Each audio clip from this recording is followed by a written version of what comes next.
welcome to the first edition of Crusader Sportsnet. This is the first live broadcast of a Strake Jesuit football game. We are so excited to have you here tonight for the home opener of your Strake Jesuit Fighting Crusaders going against CE King. I am Will Turboff.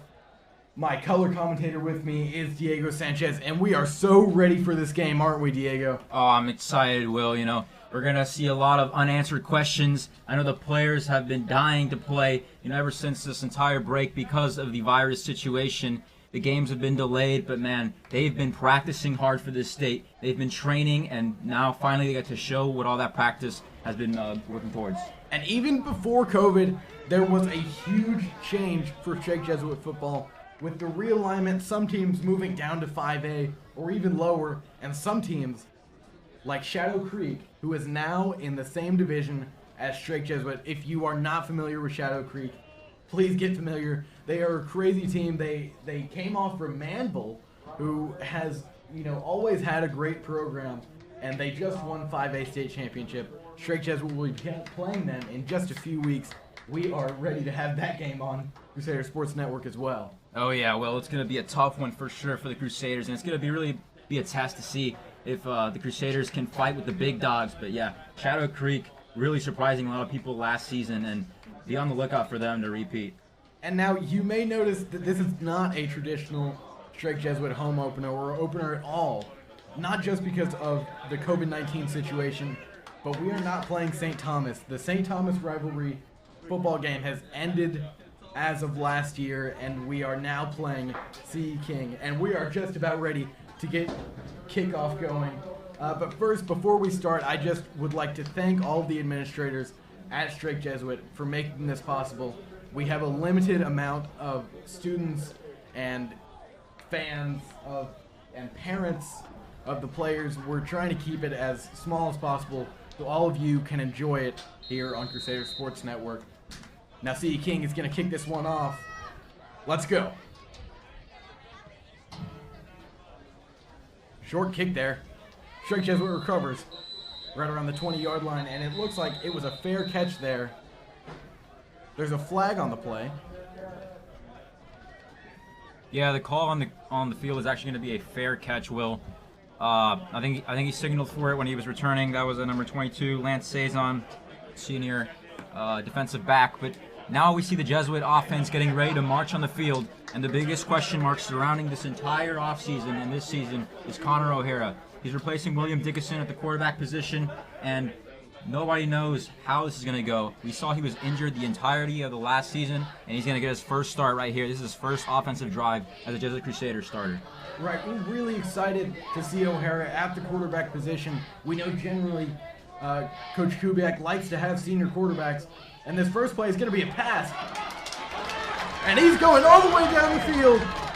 That's Will Watchell. Will Watchell goes past the 50 right into CE King territory, and it'll be a 1st and 10 for the Strake Jesuit Fighting Crusaders. It's a great concept right there. They fake the run to the left, play action, quick pass out there in the flat, and as you said, nice carry and run, nice blocks downfield as well in the secondary, and he gets a big gain here for the Crusaders to start off the drive. Watchell, the junior tight end, is a dual sport athlete. He also plays baseball. It's so great to see guys like that. Someone else who just graduated from Strake Jesuit who is a dual sport athlete is Dylan Campbell. Dylan Campbell is one of the most impressive running backs I have ever seen in high school football. But now, we've got May, we've got Crawford. This is running back prep. And this one is a fake to Rob Smith. Rob Smith is going to go about 5 yards, taken out of bounds there. What a great play. Kubiak is running some aggressive plays to start off this game. Absolutely aggressive looks, as you said, Will. They fake the toss there to Crawford, and they do a end around there with Robert Smith. And Smith is someone you can use in a lot of places around the field. He's fast. You can do those jet sweeps with him, but he also is very good on that go route. You can find him on easy one-on-one matchups, so be on the lookout for them to exploit that tonight. I had some time to catch up with Rob just a few weeks ago. I see him as the leader of this team.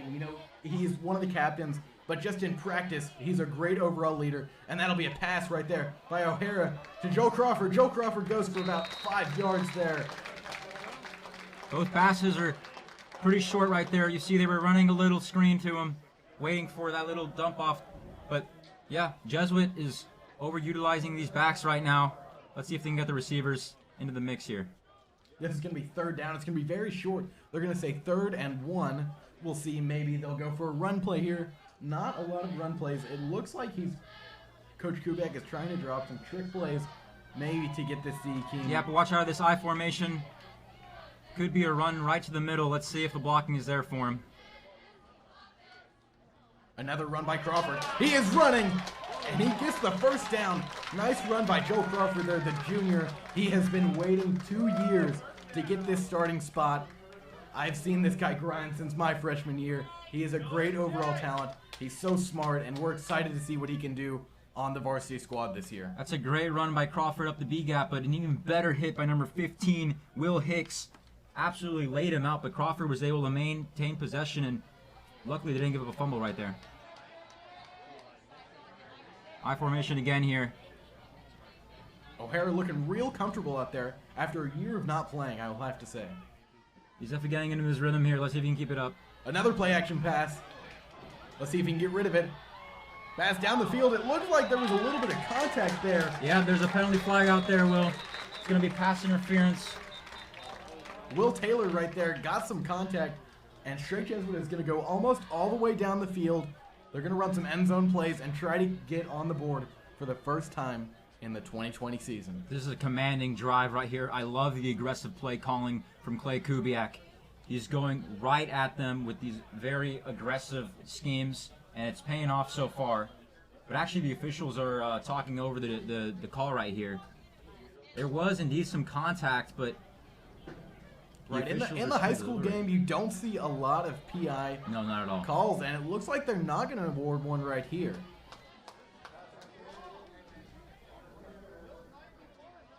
I correct myself. They are going to call pass interference. Yep, there's the call, but the ball isn't moving forward yet. There it is. The official's counting the steps up. This is great. Obviously, you'd like to see the Crusaders go down, get a nice few plays on their own, but you'll take the pass interference call when you get it. Absolutely, and you know that was a very clean look. He was looking for Robert Smith, I believe, right there. And if there was no pass interference, he has that ball and he's got daylight all the way down, and he's got an easy score. Let's see what Kubiak draws up here. They decide to go in the eye once again. Watch for Robert Smith on the outside here. It's going to be a toss to Crawford. Crawford's got some room. He's going to find a hole, and he will get to about the 5-yard line. Very close to that touchdown. Excellent blocking there by the Crusaders. You know, we've been speaking about this offensive line all week. They've got great players, including Max Merrill, who just committed to the University of Texas at Austin. A big commitment for him. Right, it looks like Will Watchell, who got the catch on that first play of this drive, is back in. Jack Shanklin, the senior tight end, will come out. Maybe they'll target Watchell again. We'll see. Kubiak running out of the same package once again. Another run for Crawford. He's right at the goal line. And he will go in. That is a straight Jesuit touchdown, this time by Joel Crawford. Excellent run by Crawford. He never gives up on the play. Just keeps those legs moving, keeps pushing forward, and gets a bit of assistance there by his lineman, but just a show of strength right there, and they were able to push it in for the score. What a great drive for the Strake Jesuit Fighting Crusaders. I am so excited to see what they can do. With a drive like that, with a new quarterback, with a new running back, this is going to be a special season. This is amazing, and Crawford's already showing us that ability he had last season. He had a lot of big runs up the middle for huge amounts of yardage, but obviously he was overshadowed by Campbell. But now that Campbell's gone, this is his year to shine. He's really showing us that he can be a top-tier talent. And as we spoke, Max Castellanos will get the extra point and make this game 7-0. The Crusaders come out really strong there on their first possession. Let's see what this defense is made of, though. We saw them struggle early in the season, last season, but then the takeaways started coming in. Yeah, this is a dangerous defense. You're always going to have that. Last year, we had Christian Gordon. The year before that, Jet Bush. And this year, Jacob Syke, who is already committed to the University of Harvard. Yeah, it's a great commitment for him and a great opportunity to go play football over there at Harvard. And he is honestly one of the more elite pass rushers in this division. He was scouted a lot, but he ended up making his choice, and a very good one, to say the least. Great kick there by Strike Jesuit. A lot of nice blocks for King, but nevertheless, the Strike Jesuit special teams will just get them down right at about the 15-yard line. And that's a great play for the special teams right there, because that kick returner could have let the ball go into the end zone, taken the touchback. He risked it, brought it out, it didn't even get to the 20-yard line. So it's a win, nonetheless, for the special teams.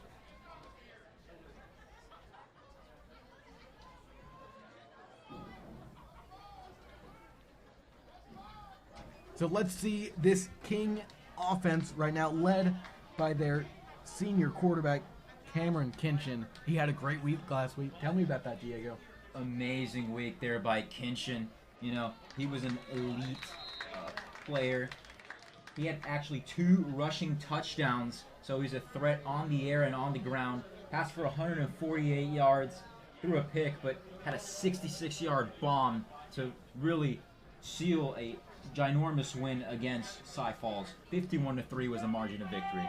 But Strike Jesuit is not Cy Falls, so obviously they're not going to lose 55-3. Strike Jesuit has already got 7 points on the board. A very minimal game on first down, but on second down here for CE King, they're going to go for a very long rush, and it looks like he's going to take that one to the hole. Touchdown CE King, number 16, Cameron Scott. That is just pure ability right there. Scott takes to the outside, even makes a man miss, and he just takes it to the house. No one's there. Jesuit doesn't have guys deep. They're not playing a safety deep on that play, and it really cost him right there. He just takes it to the house.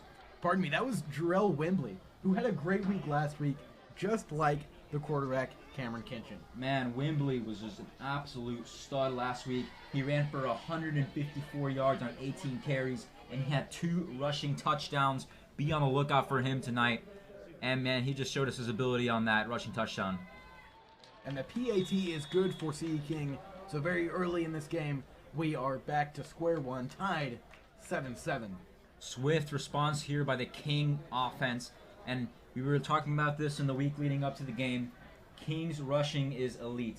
They had so many players. I mean, look at this. Wembley, 154 yards. Russi with 74. And then Kinchin, the quarterback, as I mentioned, a dual threat with 20 for himself. And let's not even understate Hamlin's ability, the junior. He had 77 yards on the ground. So their rushing threat is everywhere, and Jesuit had to have prepped for the run. But as I like to call Strike Jesuit, running back prep. We already saw Joel Crawford. We're going to see some other guys get in there. We have a few sophomores on the team, but those running backs are what you have to worry about with Strike Jesuit. You know, you have a lot of quarterbacks that come and go. We're not known for the quarterbacks. We have a great one this year in O'Hara, but we'll see. You know, maybe the running backs and the run game will lead this team to another great season. For sure, the run has been a key for Jesuit, and it was last season. You know, the strategy was very much run it up the gut, get yards, set up an easy third down. But we don't have Campbell this season, and let's see if the offense can do without him. Saison took the kick. Didn't get very many yards, though. It looks like they're going to start this drive at about the 23 or 24. Saison this time not opting to go for the fair catch. Decides to bring it back, but he's met with the special teams of King. And this sets up Jesuit's second drive here. O'Hara and the rest of the offense is out on the field now. Before we start this drive, let's look at the new threads for the Strike Jesuit Fighting Crusaders. We want to thank everyone who contributes to this program because they look awesome. I was talking about these helmets all day. Yeah, the helmets are absolutely sick. I love the cross on them. Love the upgrade. Uniforms are also looking very nice, so a nice little upgrade here for the cosmetics. To start off the drive, we did have an incomplete pass by O'Hara to number 12, Will Taylor, the junior wide receiver. We've got a lot of junior wide receivers on this team. The senior class is, of course, highlighted by Rob Smith at that position. But let's see, you know, these juniors have another year after this, and they may be some great players that'll get recruited. And Crawford, another junior, got some space, but was just eaten alive right there by the King defense. Yeah, he had nowhere to go on that play. You see, he was trying to make it up either the A or B gap, but it was clogged up. King, the blocks weren't there for Jesuit. They weren't able to drive them down the field, and so he tried going to the outside, but that wasn't covered at all. Easy tackle for the linebacker, and this sets up a difficult third down for the Crusaders. Yeah, 3rd and 11. I would assume that we will pass here with Connor O'Hara, but we've seen the talent from Joel Crawford. Like yeah, and look right here. They're out of a different package. This time only opting for the single back in the backfield. O'Hara looking for the pass. He's going deep to Rob Smith. Oh, he caught it and dropped it there at the last second. Some contact there by number 15, Will Hicks.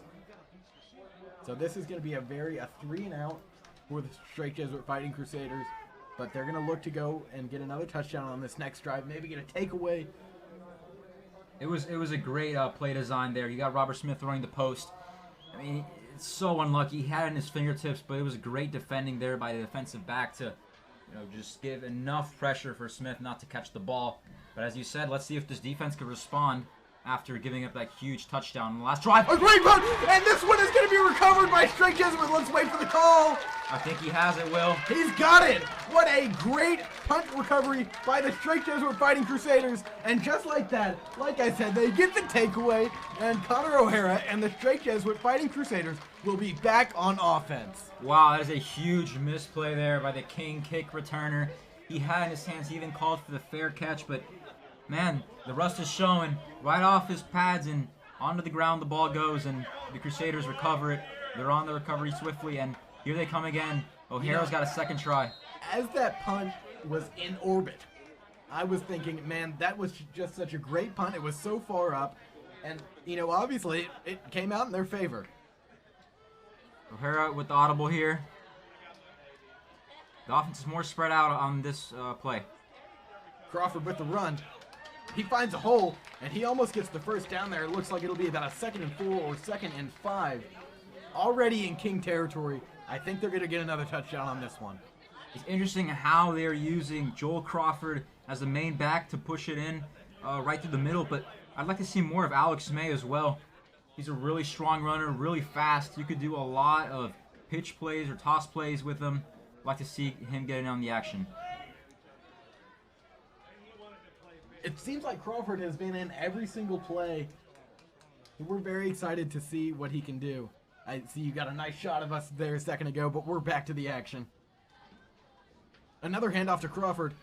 Crawford goes past the 30, 25, and he goes out of bounds at about the 22-yard line. What a great run there for Joel Crawford. He's such a solid runner down the field. You saw he was just trying to take that right to the outside of the C gap, but it's not there. The run's not there, so he takes it further out, uses that speed to gain leverage, and goes all the way out to the sideline and brings it to about the 24-yard line. Sets up first down for the Crusaders. They're back inside of the red zone, or nearly right outside of it. There's a new... Looks like Jackson Baker is there at running back right now. Yeah, that's what I was going to say. Crawford gets a breather. And just like that, Jackson Baker will get a reception and a great tackle there by C.E. King. Number 21, Arquez Dixon. Yeah, had him wrapped up the entire time. O'Hara was looking for the play to develop downfield. It wasn't there. He had to give the check down pass, but I mean, at that point, they were already so close. It was a very easy stop, and the Crusaders now have a 2nd and long. So already it's going to be a 2nd and 14, a 4-yard loss on that play. The pass, almost a backwards pass there to Jackson Baker from Connor O'Hara, and Baker will stay in the game, just trying to give Crawford a breather. He's run just about every play of this game. Another rush there by Baker, and it will go backwards again. So the Crusaders have dig themselves in quite the hole at about the 30-yard line. It's going to be 3rd and 16. Yeah, the problem with this one right here is that they're way out of the field goal range. They're going to have to either...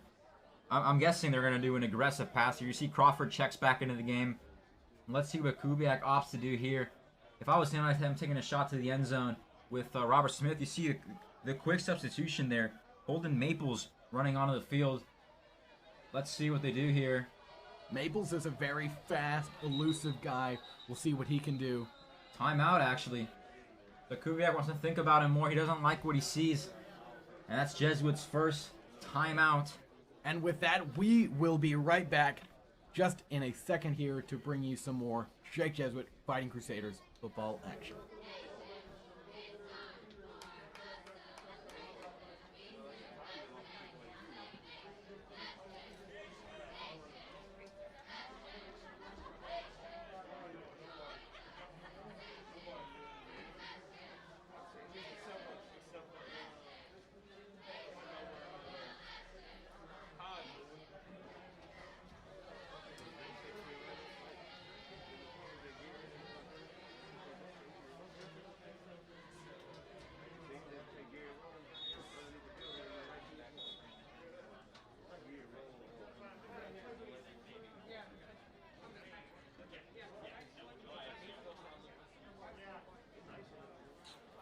We are back here to give you some more action. It is a 3rd and 16 for Straight Jesuit. The game is tied at 7 with 5:19 left to go in the first.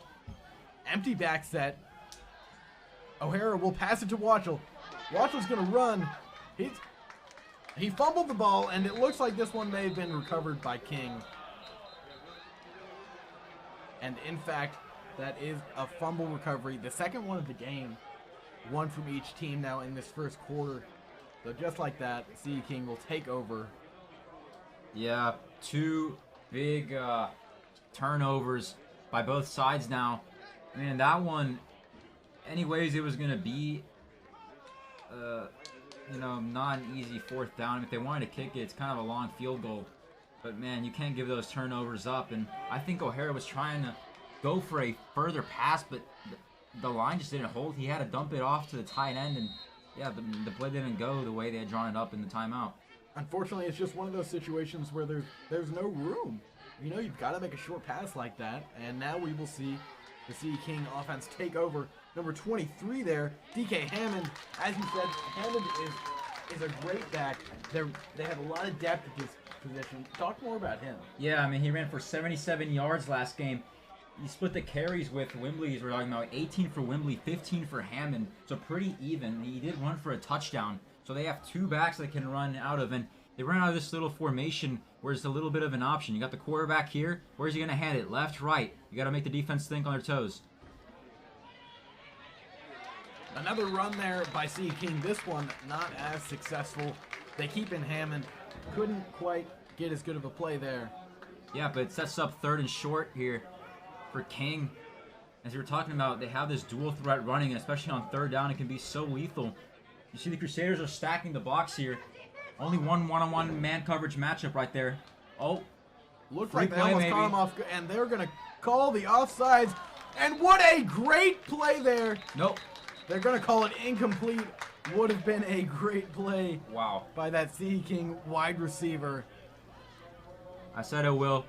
The Crusaders stacked the box, and they had that one-on-one matchup on the outside. Man-to-man, go route, speed, test, and almost comes up with it. But it's going to be an encroachment on the Crusaders, so as I said, it was a free play. They just tossed it up, and it's an automatic 1st down for King.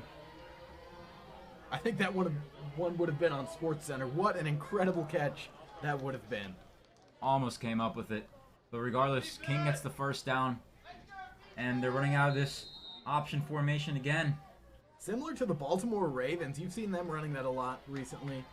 Maybe CE King taking some inspiration. Well, it definitely plays to their strengths. I mean, you have their quarterback Kinshin, who ran for 20 yards and had a rushing touchdown last game, as well as you have their star running backs, Wembley and Hammond. So you have a lot of running threats on this offense. And as I said, they run almost all their plays out of that package, so it's so hard to tell if it's going to be a pass or a run, and then you don't even know who they're handing it to. So the defense has to do a lot of film study, and hopefully they did it in the week. Kinshin looking to make a long pass here to number 1, Jordan Jackson, but it is incomplete there. Some great coverage there by the Straight Jesuit defensive backs. Yeah, Jordan Jackson had 1 catch for 19 yards last game. He's a senior on the receiving corps, but you saw that was a nice route by him, but it was just poorly thrown there by Kinshin. Couldn't connect with him, and this brings up 3rd down. Kinshin looks pretty strong out there. His wide receivers, on the other hand, don't seem... Oh, had another jump start. Wow. And another free play here, and that one will be caught all the way down inside the red zone. What a great play there by Kinchin. They're going to decline the offsides. And just like that, Sea King will be in the red zone once again. Yep. Just like that, you saw the Crusaders jump the gun on the line, and free play, just the go route. This time he makes the catch happen, makes up for the one he couldn't grab. And now they have an excellent scoring position here inside of the red zone. Let's see what they do. Yeah, first game of the season, you are going to see some more penalties, like encroachment or offsides for the defense, but you just want to see a lot less of them. Wide open. That's Hammond. Hammond is looking to go for the touchdown. That was very close, and they're going to call that one a touchdown. Sea King, 2 unanswered touchdowns now. 3:12 left to go in the quarter, and it'll now be 13-7. CE King. That is a great read by the quarterback, Kinchin. He sees his man wide open, Hammond, as you said, and basically it's down to the blocks, and the blocks by the receivers were on point right there. Just takes to the outside of the block, down the sideline, and it's basically a foot race, and he gets there with his speed. And man, CE King is up, and it's all because of poor defense from the Crusaders. Right, this is going to bring up a great point. CE King had a great win last week. What was Strike Jesuit doing last week? They were still training. This is their first week. CE King has had a week of already playing football. That's a huge advantage in my mind. You could say that the Crusaders are more well rested. But, I mean, what would you say? Because this is just a I huge completely advantage. agree with you, right? The Crusaders are just getting the rust off. I mean, think about the last time these guys were in a game. I mean, usually they open up the season with the St. Thomas game. Maybe they got a scrimmage against Episcopal before, but now they don't. So, I mean, they got to get the rust off. And King, they're showing us that game, they got their rust off already, and they're already ready and fired up to go, and the Crusaders are still trying to figure things out. Right, a 50-point win, almost 50 points for CE King last week. I don't think they'll do that against the Crusaders. I sure hope not, for our sakes, the players' sakes, and everyone watching this. Absolutely, but I have full trust in O'Hara and this Jesuit offense to bounce back. Another short kick. Oh, man. He muffed it. I think King's got it right there. Just some sloppy play from the Crusaders so far, but there's always time to turn it around. I think the Crusaders come up with it in the end. But, man, that is a scare. The kick is so unexpected, right? You have your returner in the back, ready. I mean, the guy that's practiced the returns. But what King is doing is they're kicking it to about the 30 to a guy who's just there to block. He's just out there blocking. He has no idea how to return the ball. And it just falls to him. And he's more prone to make a mistake. And you saw there already 2 big mistakes on special teams. Luckily, the Crusaders fall on this one. And O'Hara gets a chance to actually get on the field. Right, I'd have to say that there is a huge difference between the kicking team and the returning team for Strike Jesuit. 2 great plays by the kicking team. You remember they got the fumble recovery. But, 2 fumbles already for the return team. Crawford is going to run. He's going to run Big far, run. too. Oh. Gets about 8 yards there. It'll be 2nd and 2 or 3. What a great run by Crawford. He is so fast. I started talking, and he was already 5 yards down the field. It's incredible, and he was on. I mean, that could have been to the house if that final block was there. If he gets around that final defender, I think you were looking at a 30-yard run at least. But, I mean, that tackle was just really good. But, yeah, we were talking about Crawford and his ability to make plays. Showed it right there. In the I formation with the fullback in now, Crawford is going to run again. Can't find a lot of room. And he is going to be stopped at the 35. Yeah, they tried running it towards the weak side, but, I mean, King just clogs the gaps up really well. And there's no room to run for Crawford. It sets up 3rd down. You see Jesuit sending extra tight end in right there. That's Jack Shanklin. We saw him on the goal line, third down play, and you see the fullback comes off. So it's going to be interesting to see what Kubiak calls here. You're in enough yardage to get a run in with Crawford. Just punch it in, or you can surprise him with the pass here because you see King's loading the box right there. 1, 2, 3, 4, 5, 6, 7 players at least. Watch out for Will Taylor on the wideout, but actually Crawford will run, and he gets the 1st down. Move the chains for the Strike Jesuit Fighting Crusaders. Incredible run by Crawford, lowering his shoulder. Right, if we had to choose a player of the game throughout this first quarter, it would obviously be Joel Crawford. Yeah, he's been lights out, and he's picking up right where Dylan Campbell left off, being that workhorse back for the Crusaders. And only as a junior, Will, this is incredible what he's doing. Right, I'm excited to see this guy play, not only this year, but next year too. I think he'll be playing at the next level. I sure hope he does. He's a great friend of mine. But let's see Oh, what this could have been movement on the line right there. I don't think the officials saw it. Could have been a false start. Crawford with another rush. He's going to get to about the 45. I'd say they started out the first drive passing a lot, or at least, trying to pass. And ever since that first drive, they've maybe been demoralized by 2 great offensive possessions by C.E. King, but just so many rushes straight up the middle for Joel Crawford. They have a lot of faith in him. Look, Kubiak has said to himself, if it ain't broke, don't fix it. King cannot stop this run. It's averaging at least 3, 4, 5 yards a carry. I mean, you just got to keep running it up at them. A play action and a ball deep down to Will Taylor. He'll catch it and get down all the way to about the 10-yard line. What a great catch there by the junior Will Taylor. That's a great route there by Taylor. He's one-on-one with the safety. He can't beat him. Burns him on the run. Look at that. 3 guys around him. And he sets the Crusaders up inside of the red zone. Big play. That got some morale going. And this may be just about the last play of the first quarter. It's a run by Baker. Oh, it looked like a flag dirty thrown. Tackle there. Yeah, I think it's going to be thrown for a personal foul, helmet-to-helmet collision.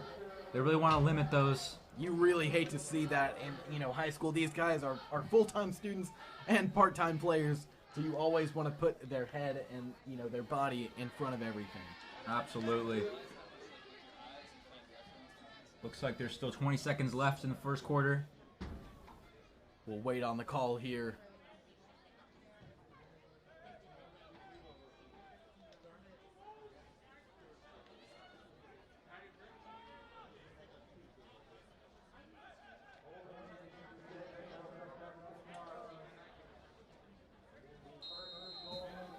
But we were wrong about that flag. It was actually on the strict Jesuit Crusaders. It was a holding. So they're going to be back around the 20-yard line now. We're first and goal, but they still have 20 yards to go. This is going to be tough. Another play action there. And a pass. A great pass there. He gets down right about where they started, maybe about the 14 or 13. And that will be end of quarter number 1. C.E. King will end the first quarter on top by 7. But Strike Jesuit is looking to tie this right up. Oh yeah, this is still a 1-possession game. The Crusaders score right here. They're right even with King, and they're right back in it. But obviously the defense has got to step up in the second quarter, and they can't make the same mistakes they did in the first. Well, we'll see you at the beginning of the second quarter.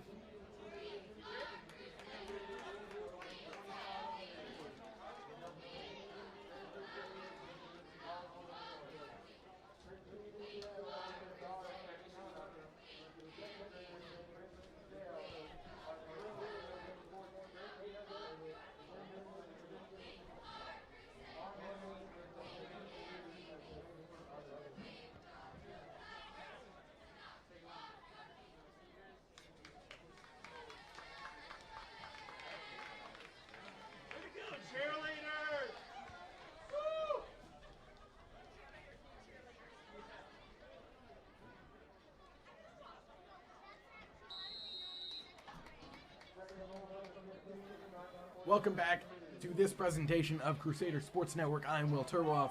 With me is Diego Sanchez, and we are ready to see what the Strike Jesuit Fighting Crusaders can do. A run by Joe Crawford, and that one is going to be so close to a touchdown. It's going to be 3rd and goal. Looks like there may be a flag on the play here. Yeah, I'm wondering, this might be coming back. Oh, it was a great run up the middle. It looks like there may have actually been 2 or 3 flags. One of the umpires' hat is off, so it seems like he was trying to throw in another flag there. Yeah. We'll get an explanation as to what that call is in just a second. I think this is coming back, Will. Seems to be maybe a personal foul or an unsportsmanlike conduct or something. We'll see what the call is.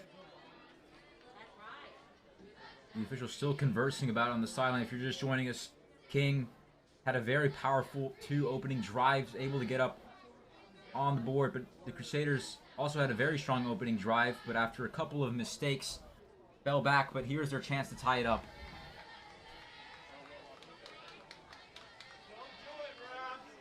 They're still conversing about the call here, ladies and gentlemen. We're trying to find out the call just as soon as you are. It looks like this one is going to go back to about the... It might be 2 penalties on the play, and maybe they're... Well, let's see right here. So there is a hole in the offense. And then there's a personal foul on the defense. This might offset. And they're talking to Kubiak here to see what he wants to do. Now they're talking to King's coach to see what they do. Well, this is interesting because there's 2 penalties that... It seems like the personal foul call would be greater. Yes, it's more yardage, right? It's 15 yards. Right. So it should go in the favor of the Crusaders. We're still waiting to see what is going to happen. Of course, we want the Crusaders to score a touchdown here, but it's going to be second and goal. Is it second? I think they're going to just replay the down. It might just replay the down because they offset. So after all of that, they'll replay the down. The second play of the second quarter here. Joel Crawford still in at back. Maybe they'll run that same play again. And that's exactly what they do. Not as great of a result, though. He gets down to about the 6-yard line, and it's going to be a third and goal for the Crusaders. They're in field goal range, obviously, but you know that they want to tie this game up. That's a tough run for Crawford. King stacks the box. They have 8 guys in there, and just to run through them, you have to go to the next level, as they say. With the blocking, it wasn't there. He tries to create something, try to force contact, but yeah, just didn't work out. And now it looks like King has called a timeout. Maybe just trying to decide what they're going to do. You know, goal line defense, important play right here. Oh, yeah, for Still sure. early in the game, but you don't want to give up touchdowns. You know, both of these teams are going to score a lot, so one touchdown may be the game. You know, this may be a 7-point game. Yeah, this just might be one of those shootout games, as they like to call them. Back and forth. I mean, the running has just been exceptional on both sides. But yeah, this is a big play right here. I think it's actually second and goal. So the Crusaders still have 2 tries, and to be honest with you, this is 4-down territory. You want to hammer these in.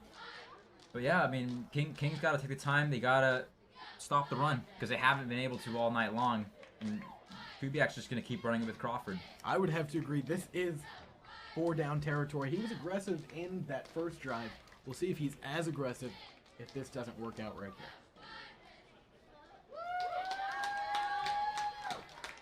You know, one phrase to describe the crowd here tonight is few but mighty.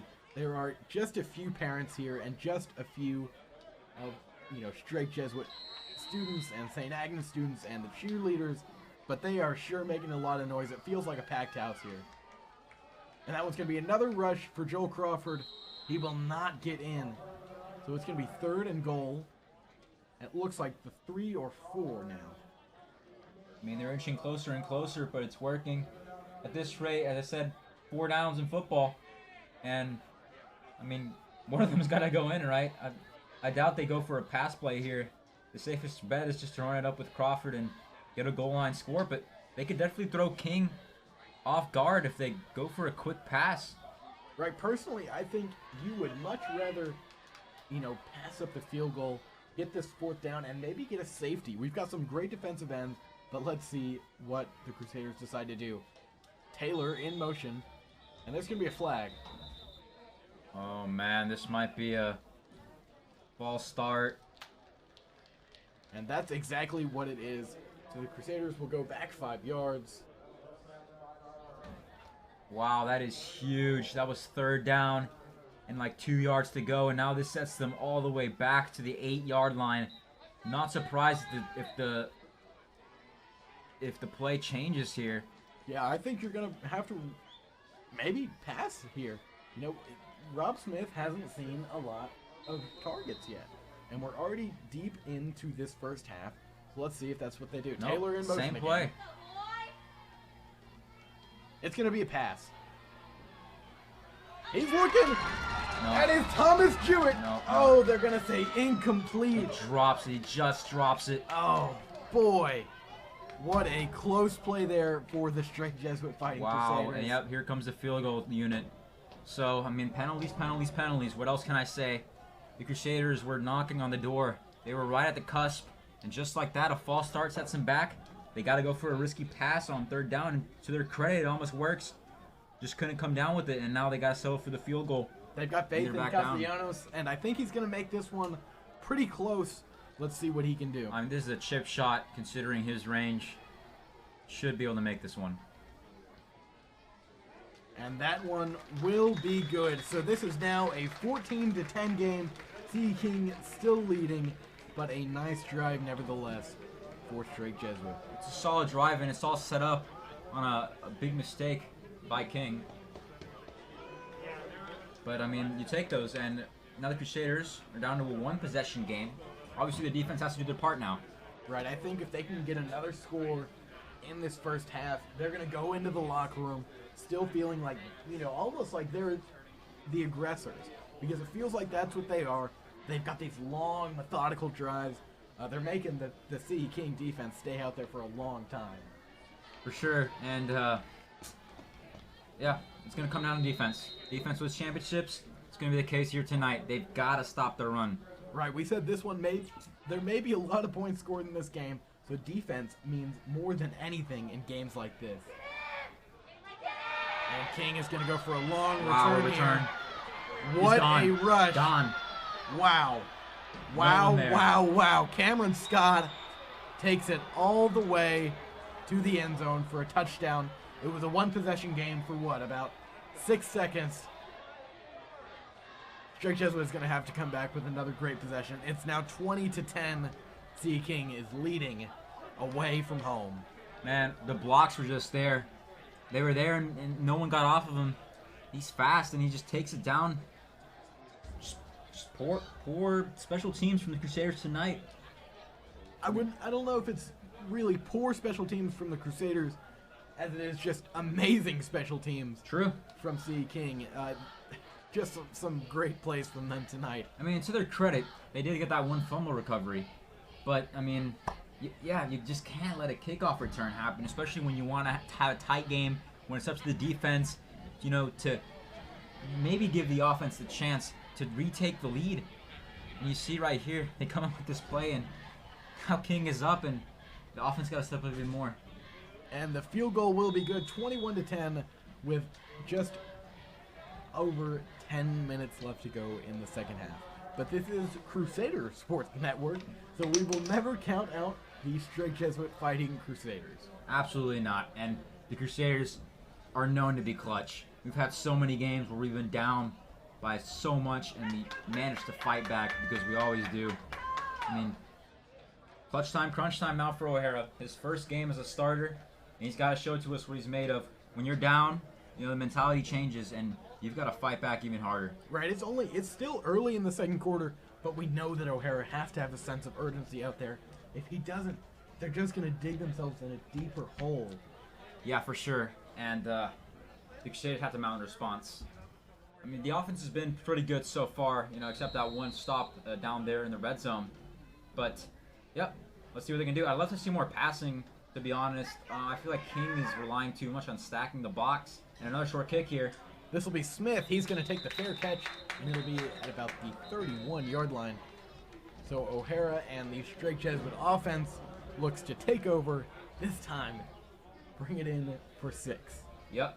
Smith that time not wanting to risk anything. Fair catch. He's like, we're not muffing this one. We're just going to take our yards at the 30. If you guys want to kick to us to the 30, that's fine. We'll take the field possession. Now let's highlight the offensive line for the Crusaders. We've got one guy, Max Merrill, as we already talked about, just committed to play at the University of Texas at Austin. And someone else is Luke Melton, who has just received an offer from Johns Hopkins. I'm going to have to interrupt myself. A great pass there. What a nice play by the Strike Jesuit Fighting Crusaders that time to number 84, Chico Holt, one of the only sophomores on this team.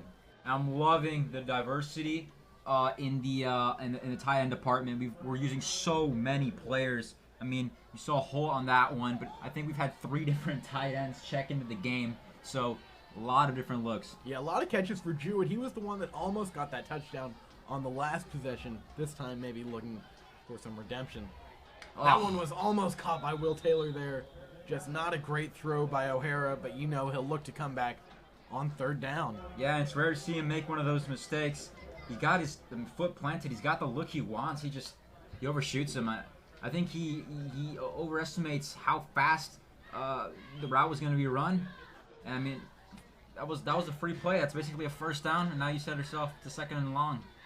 Yeah, 2nd and 10 after that first play of the possession when we got the nice catch by Chico Holt. This time it's going to be a handoff to Crawford. He found a little bit of space, but only about a yard or 2. It seems like the Sea King defensive line is finding a way to get to him. But when they don't, he goes for quite a bit of yards, and it may be 7 or 8, but it's this methodical offense that I love to see from the Crusaders. Yep, ground and pound, just like we did with Campbell last season. But I mean, this sets up 3rd down. This is a big play for the Crusaders. You're down by 2 possessions. You gotta get a score on the board. I'm not surprised if we see them go for a quick check down pass and maybe go for it on 4th down so you don't go down this early. O'Hara all by himself. Let's see, he looks past it too. Deep pass there to Will Taylor. Oh, and that one's gonna be picked off there. Oh my goodness, a pick by Will Hicks. I mean, it's just a poor throw by O'Hara. Overshoots his man. And I mean, when the ball's there, you try your hardest to catch it, but what happens, especially when you're surrounded in that area by so many backs, is you tip it and it becomes a tip drill, and you got 3 guys to make that play, and only 1 guy in the Crusaders to even contest to, you know, make sure it's not intercepted, and it's just an easy pick overall. But quite a few turnovers here for the Crusaders in this first half. Kincheon and the Sea King offense takes over. But maybe the Crusaders can get a takeaway themselves. The defense has to show up on this drive. And that's what they do on 1st down. A very minimal run there by Sea King, and it looks like it'll be about 2nd and 8 here. It's a great stop by the line. Finally being able to, you know, get off of those blocks. I mean, as you mentioned, they have star players on that line. They got Jacob Syke there, who committed to Harvard. Those guys got to show up, and they got to, you know, contain this run game, because right now King's run game has been elite. This one's going to be a pass for Kincheon. He's pressured. A deep pass, and number 5 there for King. Almost got him. Just overthrew him a little bit. That one would have been a touchdown. Thankfully, just not a great pass there from Kincheon. He's got an arm, though. Oh, yeah, man. That reminds me of that Patrick Mahomes. I don't really know how to describe it, but Mahomes has this style where he just kind of flings it. It's really hard to describe, but you saw how versatile he is in the pocket, gets out, and he's not even planted. He's throwing on the run, so that's a hard throw to make, and he almost gets it. It sure is, and it's going to be 3rd and 7 here for Sea King. Maybe looking to make an audible here. They're getting some direction from the coach, and it looks like that's what they're going to do. Well, I think they're looking at this mismatch of number 23. Look at how far off the back is playing. Oh, wow. Almost wrapped him up behind the line of scrimmage. His own man, too. Yes, his own man. I'm not sure what they were doing there, but nevertheless, it'll be a 4th down. Drake Jesuit has to get on the board this possession. Down 11. Let's see what they can do. And that is a stop we were talking about, Will. The defense had to show up, and they did right there. King audibles for a screen. They see something they like. It just doesn't work out for them. They take too long to give the check down pass, and the Crusaders get the stop they wanted. The snap is off. Not a great snap. A punt there. A very short punt. Wow. And this one is going to start off right at about midfield. That's not even 10 yards. That was just not a great punt there by Sea King. The special teams from Strike Jesuit hasn't been great tonight, but they catch a break there for sure. And this is the opportunity you've got to capitalize on. You've got the ball in midfield. You have to score on this drive. I mean, They've already done half the work for you on that poor punt. Let's see if O'Hara can muster up a comeback here. I think this is going to be the drive that we see Rob Smith get a big catch. I think he's going to go all the way down the field. I sure hope he does. I'm rooting for this guy. Let's see what he can do. Yeah, you see him on the bottom of your screen right here. So one-on-one, there's no safeties deep. They could take a shot at him. I doubt it. They're going to run on first down, but look at him. He's open. It's going to be a run by Crawford. He finds some space, and he will get just a few yards there. It'll be a 2nd and 4 or 5. You know, O'Hara hasn't played yet in the varsity roster. This is his first year. His junior year, we had William Dickinson. It seems like he feels just a little bit stressed. He seemed very comfortable in that first drive. Just getting to him maybe. You know, he had the poor pick last possession, but I think this is going to be the drive where he comes back. You know, he's going to be very resilient throughout this game. Oh, yeah, and he's been pretty good so far. As you saw in the first drive, he was definitely getting the passes in. Obviously, that pick was unfortunate because it was a big tip. But, yeah, I mean, he's definitely shown to us that he is capable of starting as the quarterback.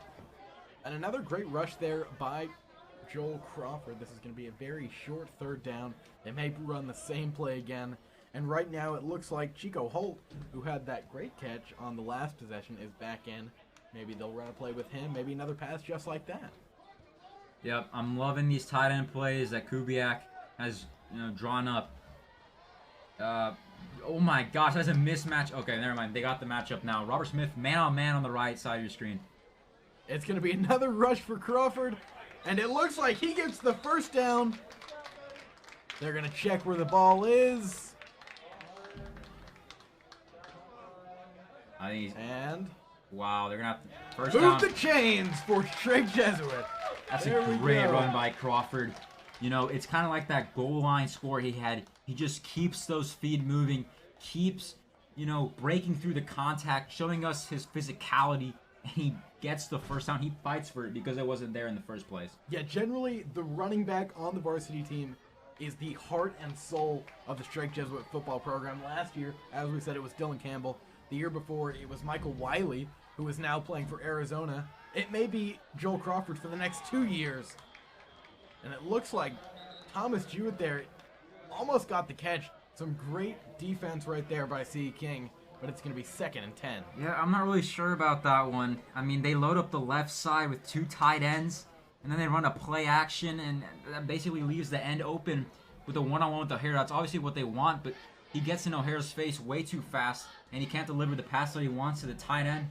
Sets up 2nd and 10. So I'll have to ask you this. Almost halfway through the game, it seems like the Crusaders' best option maybe to run the ball with Crawford almost every single play and catch him off guard with that play-action pass every once in a while. And here's that play action you're talking about. And that one's tipped. It was going to be a great throw by O'Hara there, but some great offense in this game. That time it was tipped there by Marquis Williams. Yeah, and same thing as last play.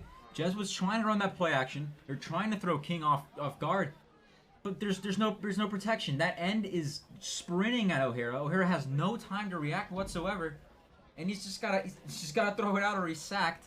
And he doesn't have time to let the play develop.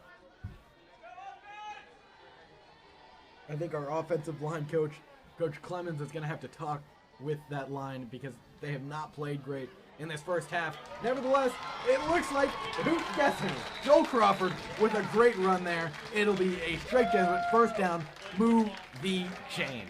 Wow, I mean, that's that same pitch play we saw in the first quarter that also got a similar result. I mean, he's just so fast on the outside. He knows how to run through the gaps. He sees the weaknesses, and even when he gets contact, he fights for an extra 2, 3, 4 yards. He's going to come out there, but that play reminded me of something that went viral last week of Alvin Kamara, who got about 5 missed tackles. Maybe Joel Crawford, the next Alvin Kamara. You never know. You never know. I mean, at this rate, you get there. A pass there. Another tip. That one was going to Will Taylor, but just they're tipping all of these balls that Connor O'Hara is throwing. I mean, yeah, just look at the height on that line for King. A lot of tall players on the line, and I mean O'Hara. That's his number one read. You see, He snaps it instantly. He turns his shoulders up. He's got that slant wide open, but it's a great defensive play by King, and it stops what could have been a very good gain on first down. It's a one play out for Joel Crawford. He's back in the game now. I think they're going to run this one with Crawford. You can't go wrong there. Yep, and they got the fullback in there as well. And they're going to run another play action. Oh, this time to Crawford. He just misses the ball there. Just goes straight through his hands. Again, O'Hara has no time. You see Jesuit brings the fullback out there to deal with that edge pressure that has been haunting O'Hara. But it's there. The block isn't good, and O'Hara doesn't have time to, roll out and find anyone. And out of desperation, he has to, find Crawford, and the throw's bad because he's throwing off his weak foot, and it sets up third down and long here. Right, this time they're going to take out Foster, the fullback, as well as Thomas Jewett, and bring in Holden Maples and Chico Holt. They're going to run with Crawford, though. He gets a nice gain, and this one is fumbled. I think Jesuit falls on it. So interesting right here. You've got fourth down. You're at about the 25-yard line. I'm not sure. Are they going to bring out the kicking team right here?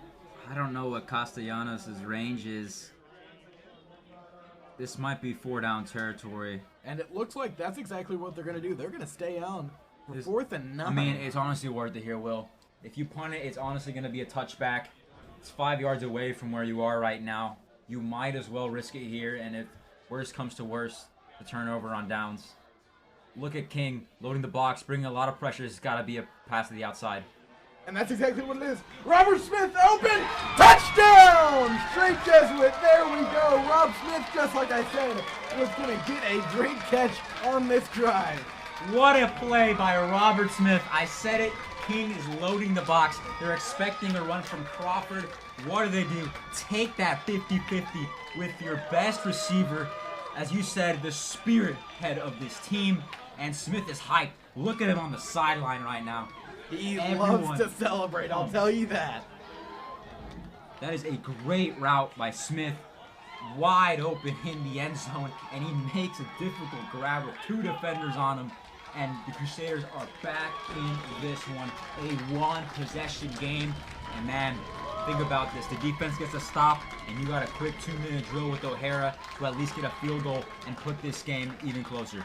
Yeah, the PAT was good from Castellanos. So this is now a 17-21 game. The Crusaders still down, but you know they're excited after that great drive. Oh yeah, they're pumped. I mean, especially when you get a big play like that on 4th down, that is huge. Great play from the Crusaders. A great draw up by Clay Kubiak. King was expecting the run the entire time. They had 5 guys on the line, 3 guys in the linebackers, and as I said, the pass was open, and it was there, and Jesuit exploited the key weakness in the defensive setup, and man, it paid off. So Monero here, who is the place kicker, as we have Castellanos as the field goal kicker and the PAT. Monero with a great kick there. This one's going to go back to about the 15.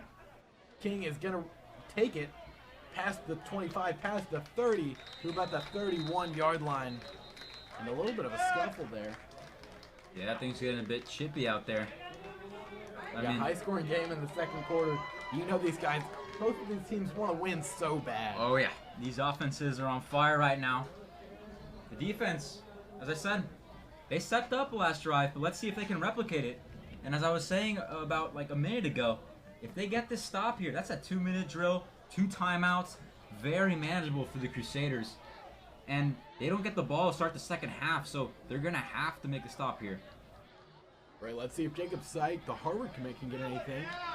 And a great, just a barrage of straight Jesuit defenders get the running back there. And this one is going to go for negative yards, I believe. Yep, Jacob Syke, as you said, was in on the stop. Great run stopping, excuse me, there. Right, he got some help from Reed Codwell, too. Yep. I can't even count the number of guys that were over there. It was just, the run wasn't there at all. Perfectly executed on the defensive side for Jesuit. So this one's going to be a 2nd and 10. A play-action pass for Kincheon. Nothing there. To me, that's intentional grounding. It didn't seem like he was passing it to anyone, but... Yeah, but I think they're going to let him get away with it right there because he was running out of the pocket, and that gives them the benefit of the doubt. But yeah, I mean the Crusaders cover that so well. He was looking for that. I think it was a comeback route. It wasn't there. You had a Lance Saison perfectly placed right there. Yeah, Saison has been playing great. Of course, he was the one that fumbled the ball that was almost recovered by King. Go to him again. And just like we said, Saison locks up Reginald Brown there, the senior wide receiver. And just like that, 3 and out to see King. I mean, that's just straight up disrespectful. They go for him 2 plays in a row targeting Saison, and he makes him pay for it. He's like, I can play ball, man. And he makes the stop right there. And this is exactly what I said. 3 minutes and 42 seconds for the Crusaders to even get ahead in this game. 2 timeouts. This is the 2-minute drill you prep for all week, and the Crusaders have their golden opportunity in front of them. The last punt by C. King was not great. Let's see about this one. This one's a little bit better. It's going to be a fair catch for Smith. He had a lot of momentum going. That's a hard ball to catch coming at you from the opposite side. And especially since the punt isn't that long, the kicking team is already pretty much downfield, so you got a lot of traffic in front of you, a lot of distractions, but he's able to come up with it. And in my opinion, the safe play is making that fair catch, and yeah, that's exactly what he did. So I know what my key to this drive is. Of course, it's Joel Crawford straight down the middle. What would you say the key is to this drive for you, for Strake Jesuit to get another touchdown? For me, it's mixing it up, right? Crawford is going to work, and it's efficient. But if you, like we saw in that touchdown, if you throw a pass, King's not ready for it. But you just got to execute it properly. Taylor in motion. Oh, no one's on him. This one's going to be taken by Crawford. He had a lot of room there. Couldn't get that many yards, though. Yeah, I think if he cuts a bit to the left, he might have had daylight, but it's a great play by the linebacker to step up and make the open field tackle. I mean, and to be honest, if O'Hara sees that, there's a big mismatch. You saw they sent the wide receiver in motion and no one was there to cover him. Yeah, they're running a lot of plays with Taylor in motion there. Maybe it'll amount to a flashy pass at some point. But again, we see a run up the middle by Joel Crawford. Man, the work he's putting in is absolutely insane. They can't stop him. Just methodical, as you said. Just keep pounding at it, and now you set up 3rd and short. Now you've got a lot of options here. You can go for a quick slant. You can go for maybe a screen. You've got a pass to the outside. Maybe you can just throw it up. Or you play it safe and you run it with Crawford again. The defense has to be on their toes because there's a lot of things that, can come out of this. They're going to stay in the I formation with Smith out there on the wide out, and it's going to be a pass. Nowhere to go. He just had nowhere to go. He just sat down. Wow. Not a great play there by the Crusaders. Not at all. I have no idea what the thought process was there. It looked like he was trying to give the fake to Crawford and maybe went the wrong way. Yeah, something went wrong on that play. That was not... You can see O'Hara's kind of like... He's upset. Mm-hmm. He wants to get this team going. We know that. He wants to be the leader of this team. It's never good when you just give up a sack like that and you just take the knee.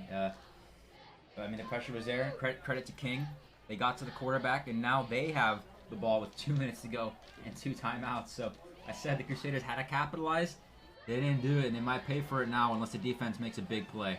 We're looking for another deep punt here. We've seen some good punts from Castellanos in this game. Liam Garcia. And we'll see if he can get another good one. Yeah, Garcia's got a hell of a leg, man. He can definitely drill this to around the 20, maybe even 15.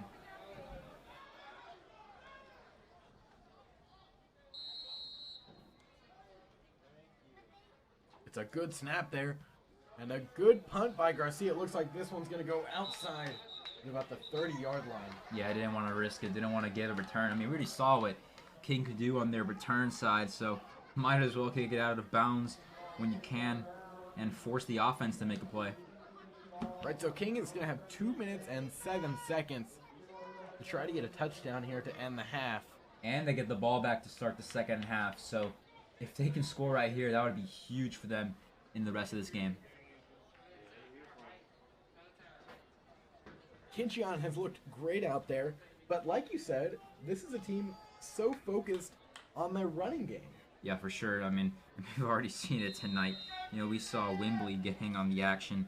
Their running is just so dangerous, and it's because their players are lightning fast. And they're going to run on this first play. What a stop there by the Strake Jesuit defense. They're just eating them up at the line of scrimmage. Yeah, and it looks like finally the defensive line is coming alive here. They're able to get a lot more stops. We saw in the first quarter, they were just giving up so many big runs up the middle. But now it seems that they're able to get off the blocks. And right there, Clay Kubiak showing us his aggressiveness. He takes a timeout. He's got faith in his defense. I think that was a timeout there by C.E. King, maybe looking to decide, what they're gonna do. Oh, I was wrong. It was a timeout by Strake Jesuit. Kind of a peculiar decision. When you don't have the ball in a situation like this under 2 minutes. Yeah. But as I said, I mean that it's just Kubiak. He's placing a bet right now. He's saying, my guys are gonna make the stop right here. Second down, stop again, timeout. Force the punt, and we've got a bit of time maybe to rush a field goal, get into Castellanos' range. It's a huge bet right here because you're giving King a huge advantage if they convert it, but the defense, now they've got to, make up for it. Right, he wants that ball back, I'll tell you that. Interesting to see what King's going to do with this play. I mean, they got their two backs in the backfield. Look how far, look at the separation between the backs and the receivers. I wouldn't be surprised if they go for a slant. And they're going to pass this one off. A handoff there, and it's almost a first down. It's going to be a third and very short. It was just almost too easy. There's no contest from the linebackers. And the Crusaders take their final timeout. So Kubiak going all in on this bet. He's trusting his defense to make this stop, but I'm going to be honest with you, this might even be 4-down territory for King if they don't make this. I agree. Very late in the half like this, why not take a shot with Kincheon just throwing it all the way down the field like he's done a few times in this game. Some unsuccessful. But King already knows that even if they're in good position, Drake Jesuit has not been able to get, good offensive possession after another. They've been very, they haven't been great on offense. They've been great on defense, I would have to say. At least in the second quarter. Yeah, for sure. Things have definitely flipped, but you never know. The Crusaders can come out with an excellent drive and make a stop here. This is a big play. This is like, there's a couple of plays in the game where it's just a turning point. This is one of them right here. The crowd is very loud right now, stomping on the steel bleachers right now. It is loud in here. Let's see what the Crusaders can do on 3rd and 1. They're going to hand it off, and that will be a first down for C.E. King. The Kubiak loses the wager, and now King's got all the time in the world to drive down, but the Crusaders can still make a stop here. It's not over. Another handoff there. He breaks the tackle. Great blocking. What a stiff arm. 2 great broken tackles there by Wembley. He is quite the talent. He just threw Evan Ford onto the ground. Great stiff arm. That just shows you the running ability they have. We see it on your screen on the replay. What a stiff arm. Getting the extra yardage. And King driving down the field, knocking on the door. So let's see what they do. With 2 backs again. Kincheon is actually going to run this one by himself. And it looks like he may get a first down right there. Yeah, like you said earlier, this reminds you a lot of the Baltimore Ravens and what they do with Lamar Jackson. A lot of RPOs. That's basically the entire idea behind this offense is just the RPO. Or you have to wonder, Strake Jesuit has a very slim quarterback in Connor O'Hara. Maybe they'll try some RPOs with him later in this game or later in the season. But how about that? Another great defensive stop by the Crusaders. On 1st and 2nd down, they are playing great. On 3rd down, however, they've given up. The 3rd down conversions have been great for C.E. King.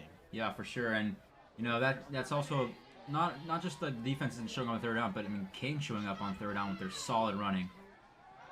And Kincheon is going to take a deep pass. Man. Oh, my goodness. What a terrible drop there from Jeremy Gonzalez. That's just a tough break. Wow, and he's gone too. No one around him. If he catches that, that's in for 6, and the Crusaders catch a huge break. But this is it. As you said, they gotta show up 3rd down and long. A good chance to do it, and there's still 50 seconds left. 1 timeout. So if King runs it, they don't get it or whatever, or he's tackled inbounds, Jesuit takes a timeout, and they got... Right, this half is not over. No, not at all. Jincheon with only 1 back in. He's going to go for another pass. This one's going to be complete. And he's going to go for a 1st down and a little bit more. You said these 3rd downs are critical, and the Crusaders aren't able to capitalize. They could have brought him down a lot earlier. It's a quick screen. But, man, King, again, converting on 3rd down. So you see, within 2 minutes, it's very favorable for the offensive team as the clock stops until they get ready for that next play. And another 1st down here. So 39.2 seconds left to go in the half. A solid run there, like you said, by C.E. King. And they may just drive down and get a touchdown. Wembley's been on fire this possession. They're going to hand it to him again. It looked like he was down and maybe got back up. Incredible. Wembley is just... And he's not even that big of a guy, you know? No, he's not. And C. King is going to take their last timeout of the half here, and we will be back when these guys come back from timeout.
We are back here from timeout as a 1st and goal for C.E. King at the 5-yard line.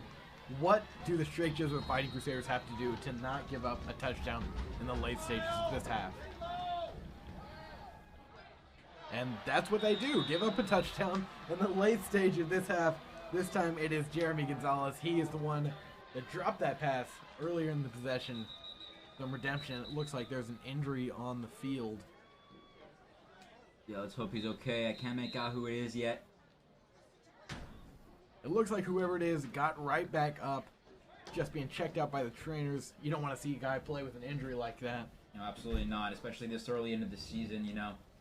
You can't risk any players just getting injured. Obviously, this isn't a division game. It's more of a preparation. Obviously, you want to win every single game. But, yeah, this one isn't for the division or anything. But, yeah, it's tough to see him go down like that.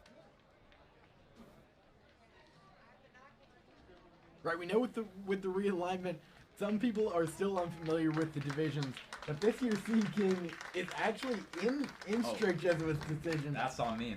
We've been preparing for this game all week. I don't blame Diego. There are so many changes. Straight Jesuit is in a much different division this year, and you know they may see C. King again in the playoffs. Yep, I mean, at this rate, these offenses are so explosive that yeah, they might see each other later this fall. And the PAT is good, so it will now be 28-17 in the favor of C.E. King. Wow. So, King gets it done in their 2-minute drill. They drive down the field, and with the help of a lot of big 3rd down conversions, they're able to put a score up. And keep in mind, King gets the ball back, start the second half, so they can add on to this lead. Right, there's only 25 seconds left in this first half, but we would like to tell you all that after the end of the half, we will have a little bit of a halftime show, kind of recap what happened in this first half, look forward to what we think the Crusaders could or should do in the second half. Yep, it's going to be an interesting breakdown for sure. I mean, the highlights for me are Crawford, for sure. He's He's definitely been, the face of this Jesuit offense. But, I mean, how about that pass to Robert Smith? That was great as well. Right. There have been some great plays from Strake Jesuit. Let's not discount them. They're a great team. They're only down by 11 points, and maybe it could be 3 by the end of the half. Oh, trickery. You got to fall on that. That is a recovery. It looks like it's going to be a recovery for King. The ghosts of the Atlanta Falcons against the Dallas Cowboys are coming back. I mean, another poor special teams play from Strake Jesuit. We've got no words. They're exploiting the fact that these guys, and you saw in the Atlanta game in the NFL, the guys in front are just there to block. They don't know what to do. That's a live ball. That's 10 yards. It's like an onside kick, essentially. You gotta fall on that. You can't just let the ball roll out. You've gotta fall on that, and he doesn't. And now King's got a chance to score. 10 seconds. Yes, I know it might be a stretch, but you just throw a Hail Mary here. Chuck it up, see who gets it. Maybe he even hit a field goal. But I'll have to say he got a great bounce there. That was a very lucky bounce. That's about a 1 in 100 play. For sure. But special teams for King. For both of these teams, it's been a roller coaster. One play they're getting a fumble recovery on the kick, and the next they're doing something like this. So we've got 10 seconds left to go in this first half. And before we go, we just like to give a thanks to you. We've had over 300 viewers in this first game. We're so excited to show you this game. You may not be able to come because of, COVID-19 concerns, or you're out of city, out of state. But we just want to thank you from the bottom of our hearts for tuning in, and we hope to see you for another game. We're going to be here all season, every home game. It may not be me and Diego. We have quite a few guys that will be bringing the action to you. Yeah, for sure. And this isn't it. It's not football. It's not over with football. We've got other sports. We got soccer, basketball. I believe baseball is coming in this season. Rugby, lacrosse.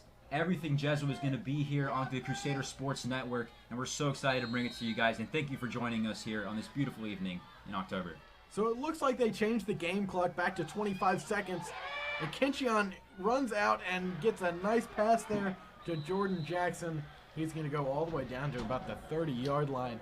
And they're almost in field goal position here. Kenchion's movement in the pocket is something else, man. It's a lot like Lamar Jackson. Even the way he holds the ball, quick movements, looking around, who's open, and he finds his man.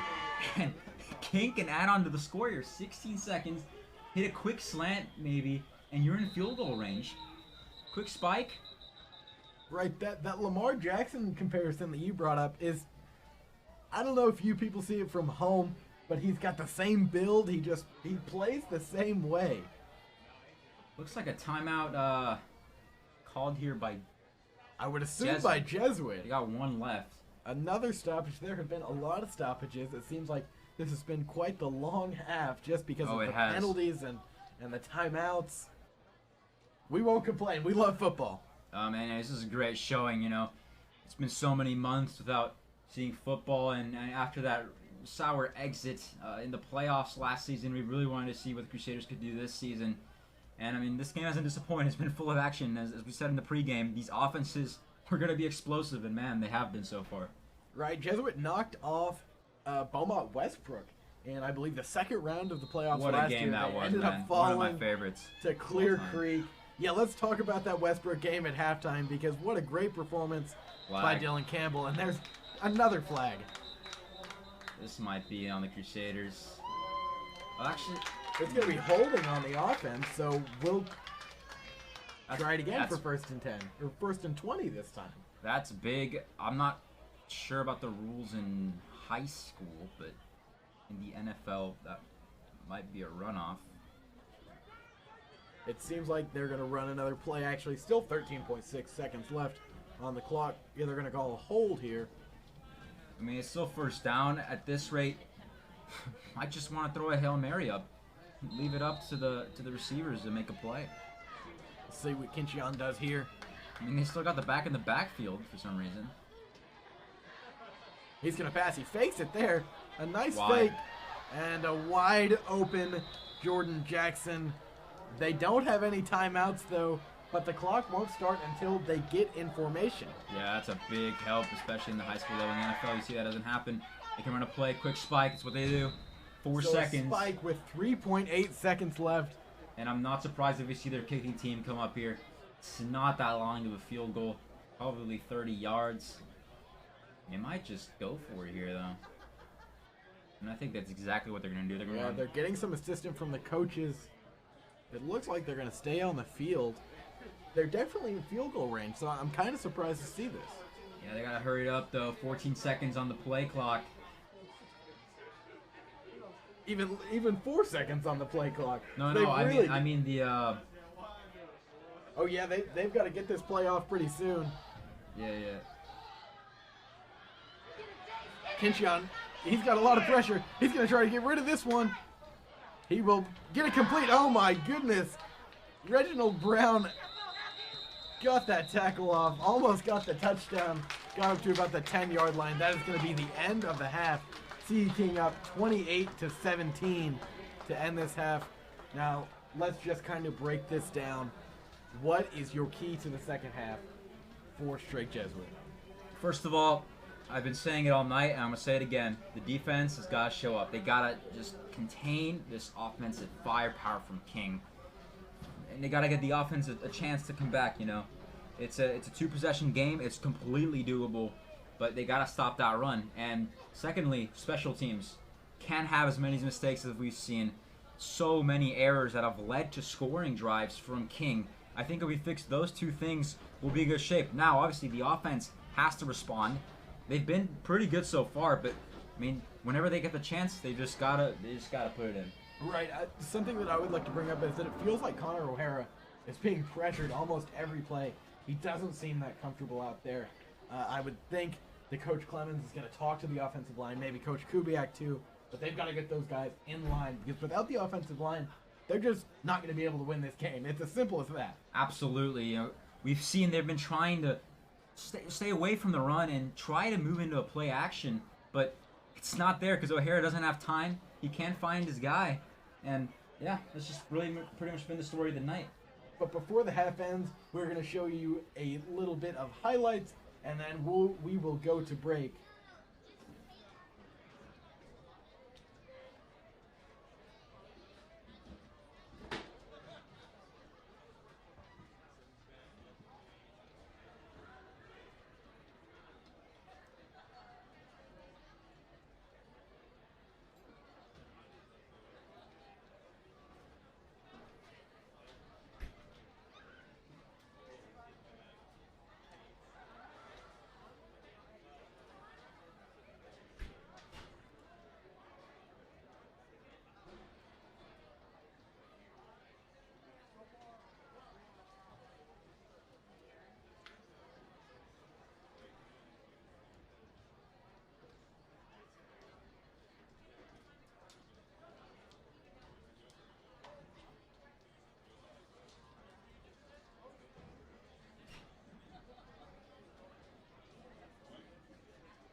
So that was our halftime show. You just got to see the great plays in that first half. And, Diego and I will be back for the second half, and we are excited to see you then.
Welcome back to the second half of this great game between your Straight Jesuit Fighting Crusaders and the CE King Panthers.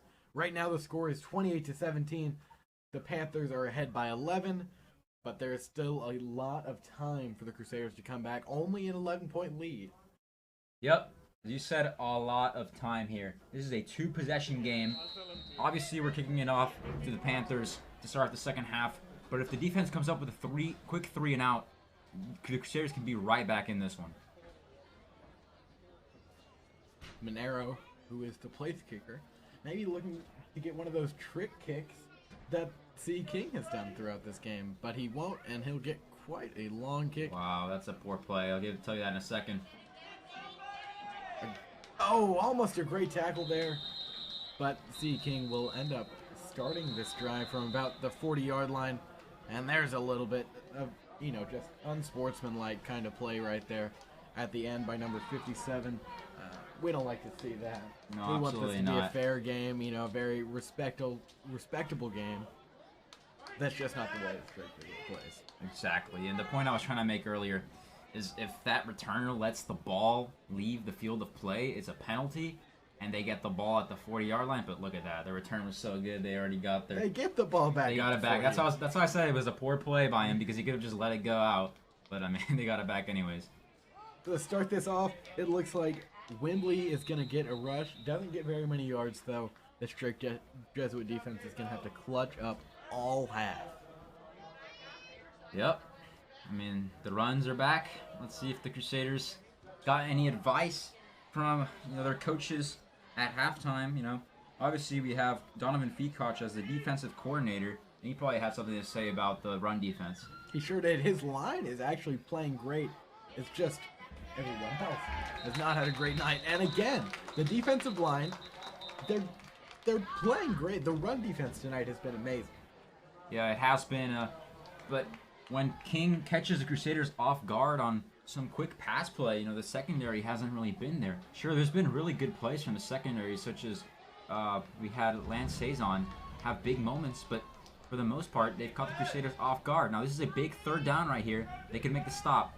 Yeah, Reed Codwell has come in clutch the past few plays. He's been great all game. He's probably been the defensive player of the game. This crowd getting loud once again.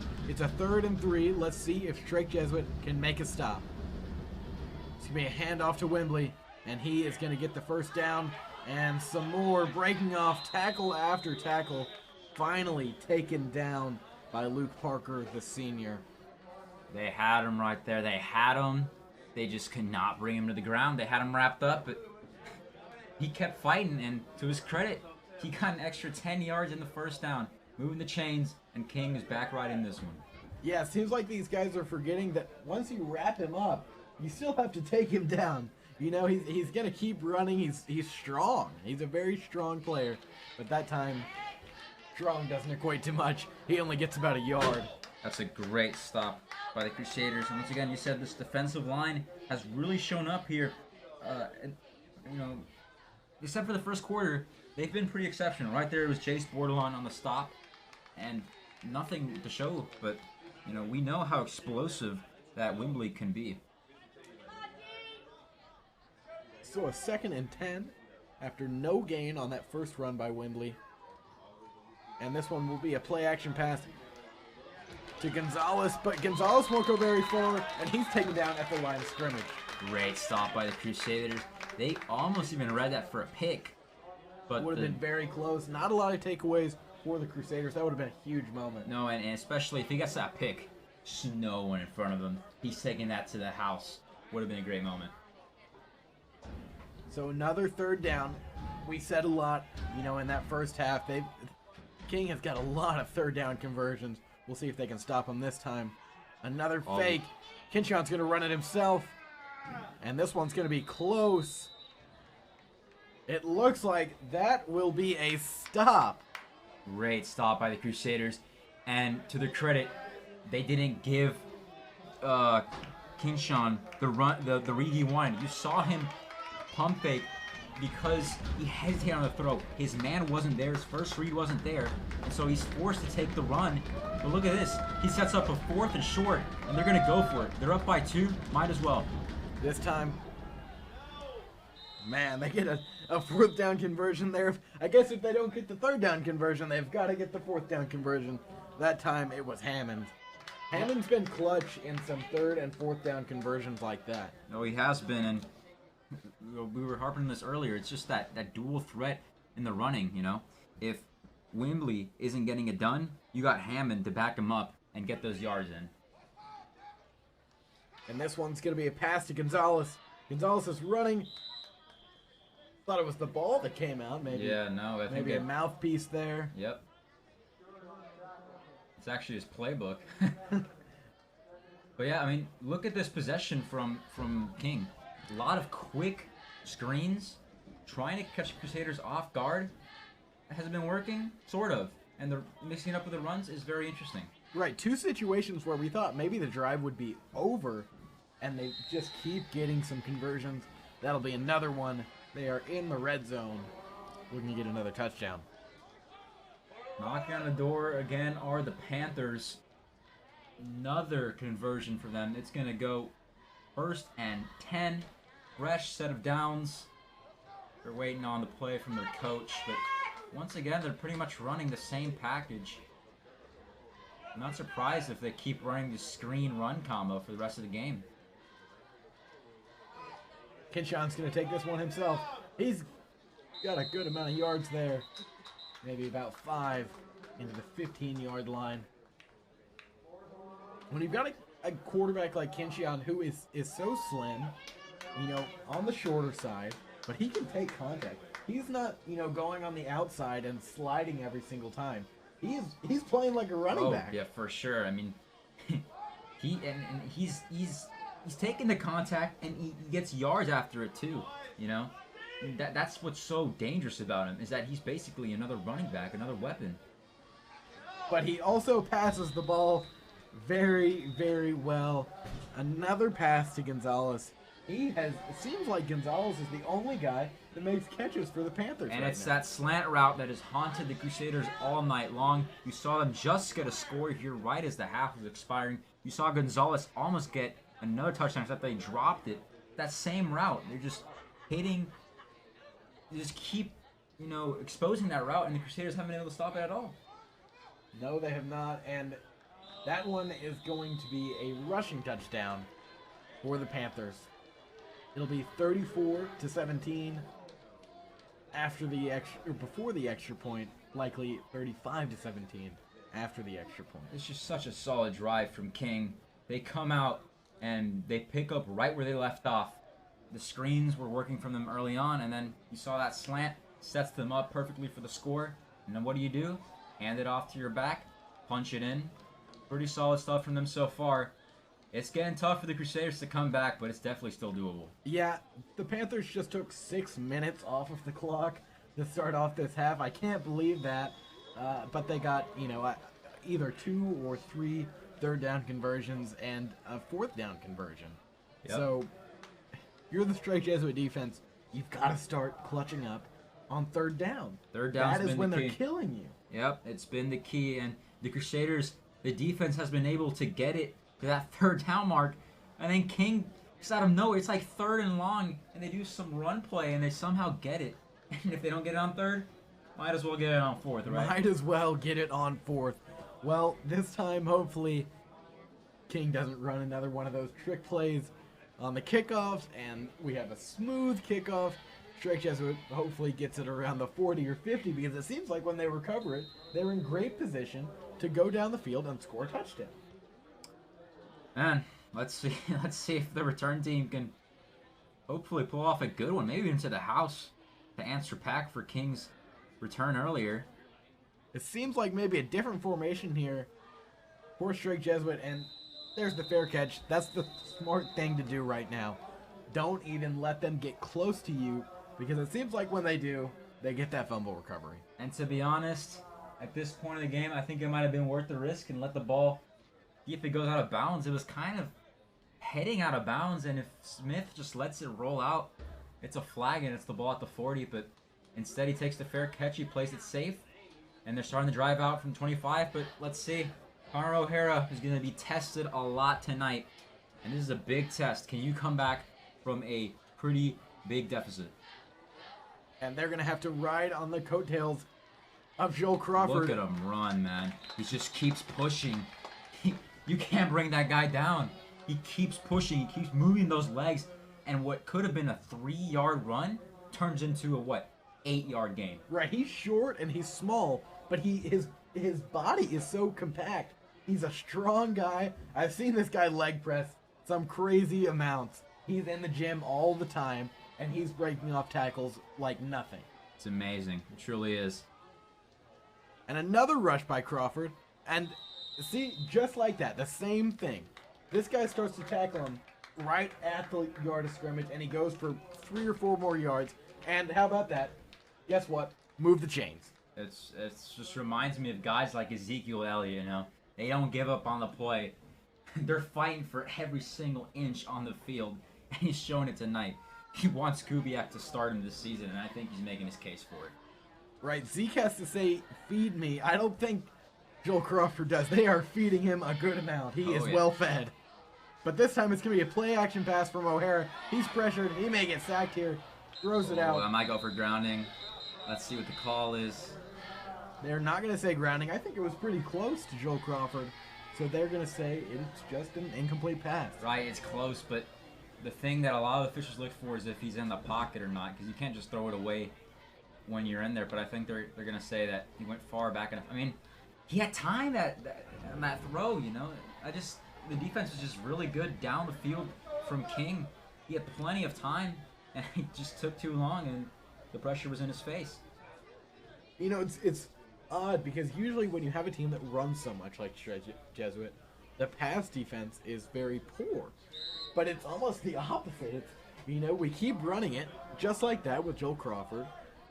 They don't have great run defense. They have good run defense. But what's really carrying them to this 18-point lead is their pass defense. Oh, yeah, for sure. I mean, we saw that one big play with Smith, but other than that, the pass hasn't really been there this game. And I don't think O'Hara is to blame for that. I think you should credit the defense a lot. They've got some great backs, a lot of senior leadership on this team.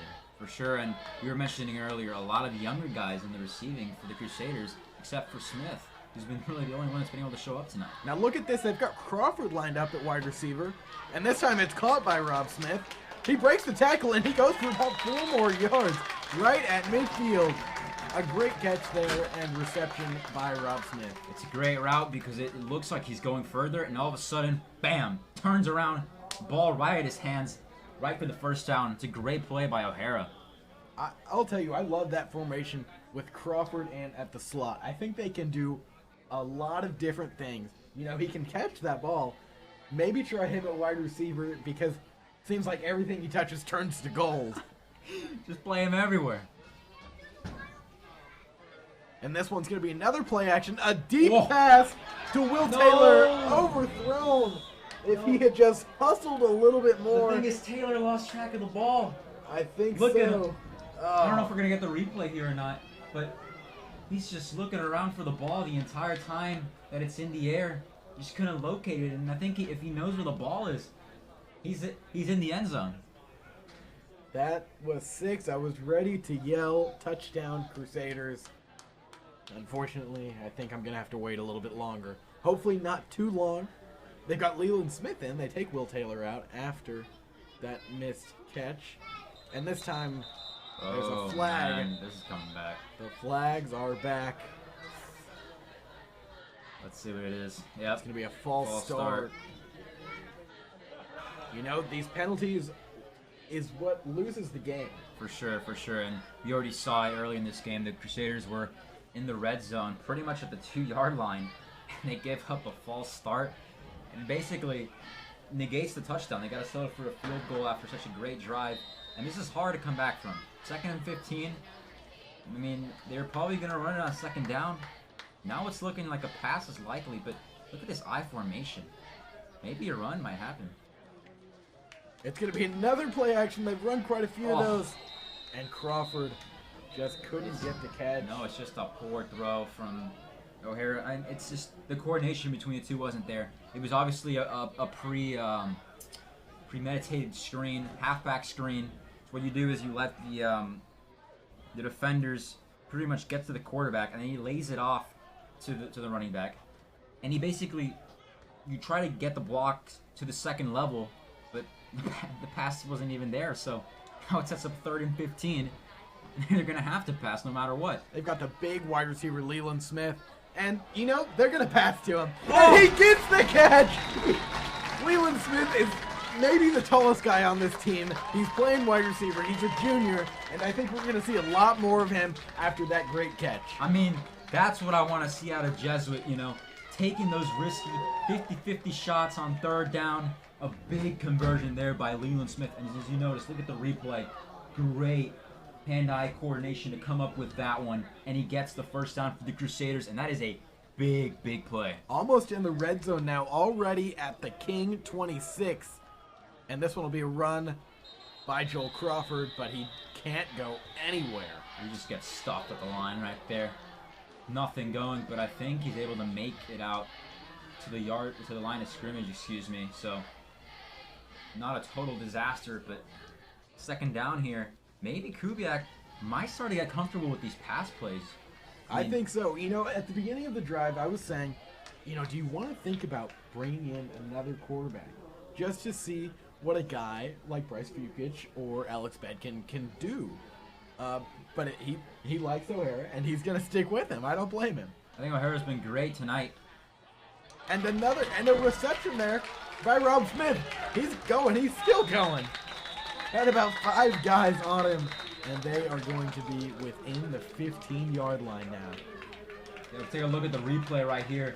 It's a great read there by O'Hara. It's a 2nd read. Finds Smith wide open, and Smith fights for the extra yardage as well, and he puts the Crusaders inside of the 10-yard line. This is a golden opportunity to score. The biggest enemy right now was the time, though. 2 minutes left to go in the 3rd quarter. You're down by a lot. You gotta get the score in here, no matter what. I would agree. I think this is a do-or-die kind of situation right now. They've got Baker in, and he's gonna run. Oh, oof, he had that gap. Just a great tackle there by one of the linebackers. And he tried lowering his shoulder to maybe, you know, move forward, but both of the players just went at it, and both of them end up going down. But nonetheless, good try. Brings up 2nd down. And probably a wise decision here. They're going to bring in Foster, the fullback.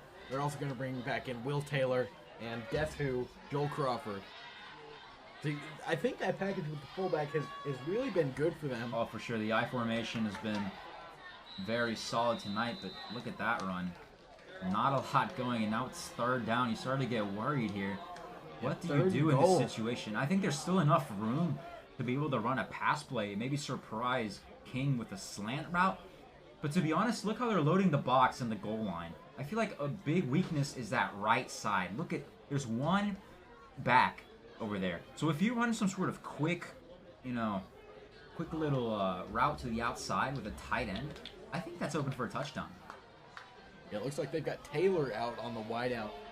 We saw Leland Smith earlier in the drive. I think a tall wide receiver like that would be good. And that's Foster.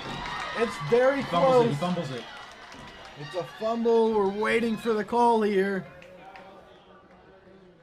It seems like this one may stay Jesuit possession at the 1-yard line.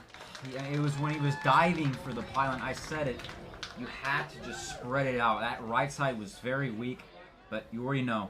The Crusaders are down big in this game, and it's 4-down territory. This is a do-or-die play at the 1-yard line. I mean, this is like Seahawks-Patriots, but this time you got to run it right here with Crawford up the middle. I'm surprised that they don't do anything else. They just have a few seconds to get this play off. Hopefully they can do it. And they get it with Crawford. It looks like he's in. There's a flag for the touchdown, but there is a flag. I think this one may be coming back. It might be an encroachment. That player from King got off the line really fast. Let's see what they call here. Yeah, Crawford took a hit. It seemed like actually, the second that was snapped. It seemed like that hit even put him into the end zone.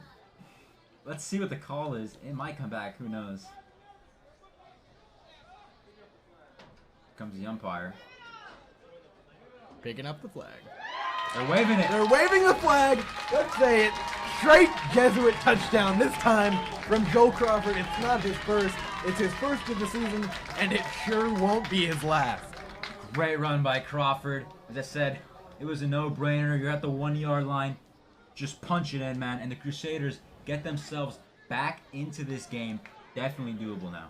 Right, it's only going to be an 11-point game if Max Castellanos gets this PAT, and that is exactly what he does. Ladies and gentlemen, it is an 11-point game. We've got 5 seconds left to go in the third quarter. We've got the whole fourth quarter getting ready. Man, this is a doozy. Oh, yeah, for sure. I mean, look at it. It's an 11-point game, 2 possessions.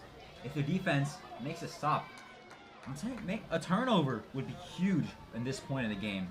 If they get a stop, they make a turnover, and the Crusaders get it back. It's definitely doable. This is not over. Man, we're about to have a really exciting fourth quarter coming up. Now, I wonder if Strike Jesuit takes from King and runs an unconventional kind of, kickoff. It's possible. We've seen Monero do it in the past. They tried it a bit last season. A couple of onside kicks. Let's see what they have up their sleeve.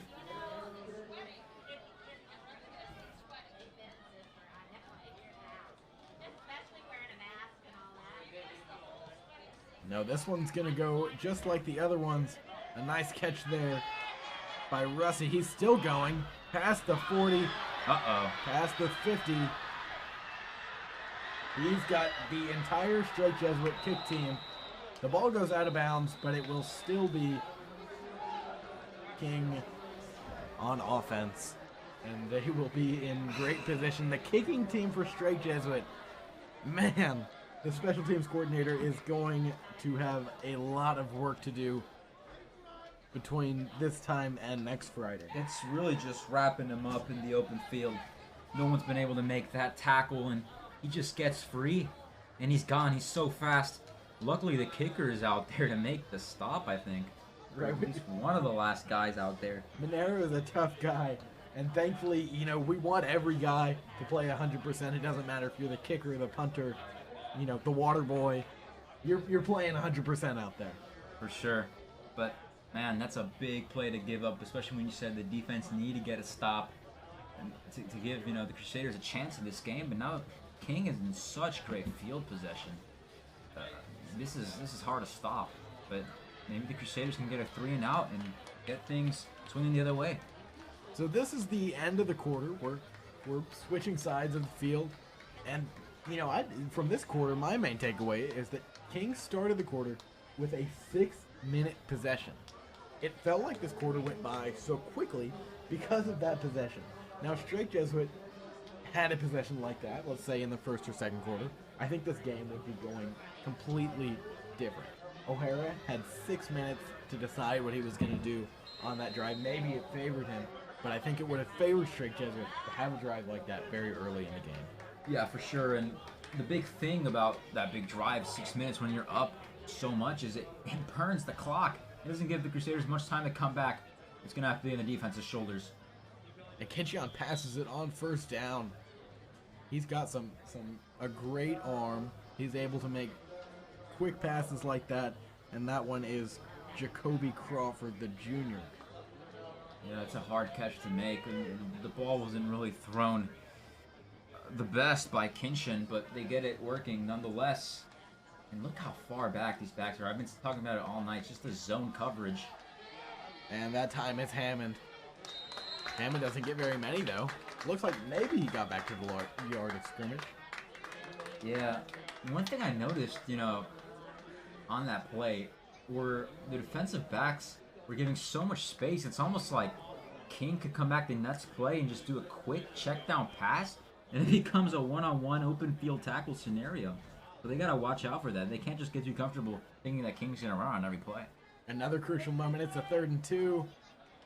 Oh, what a hit there! My goodness.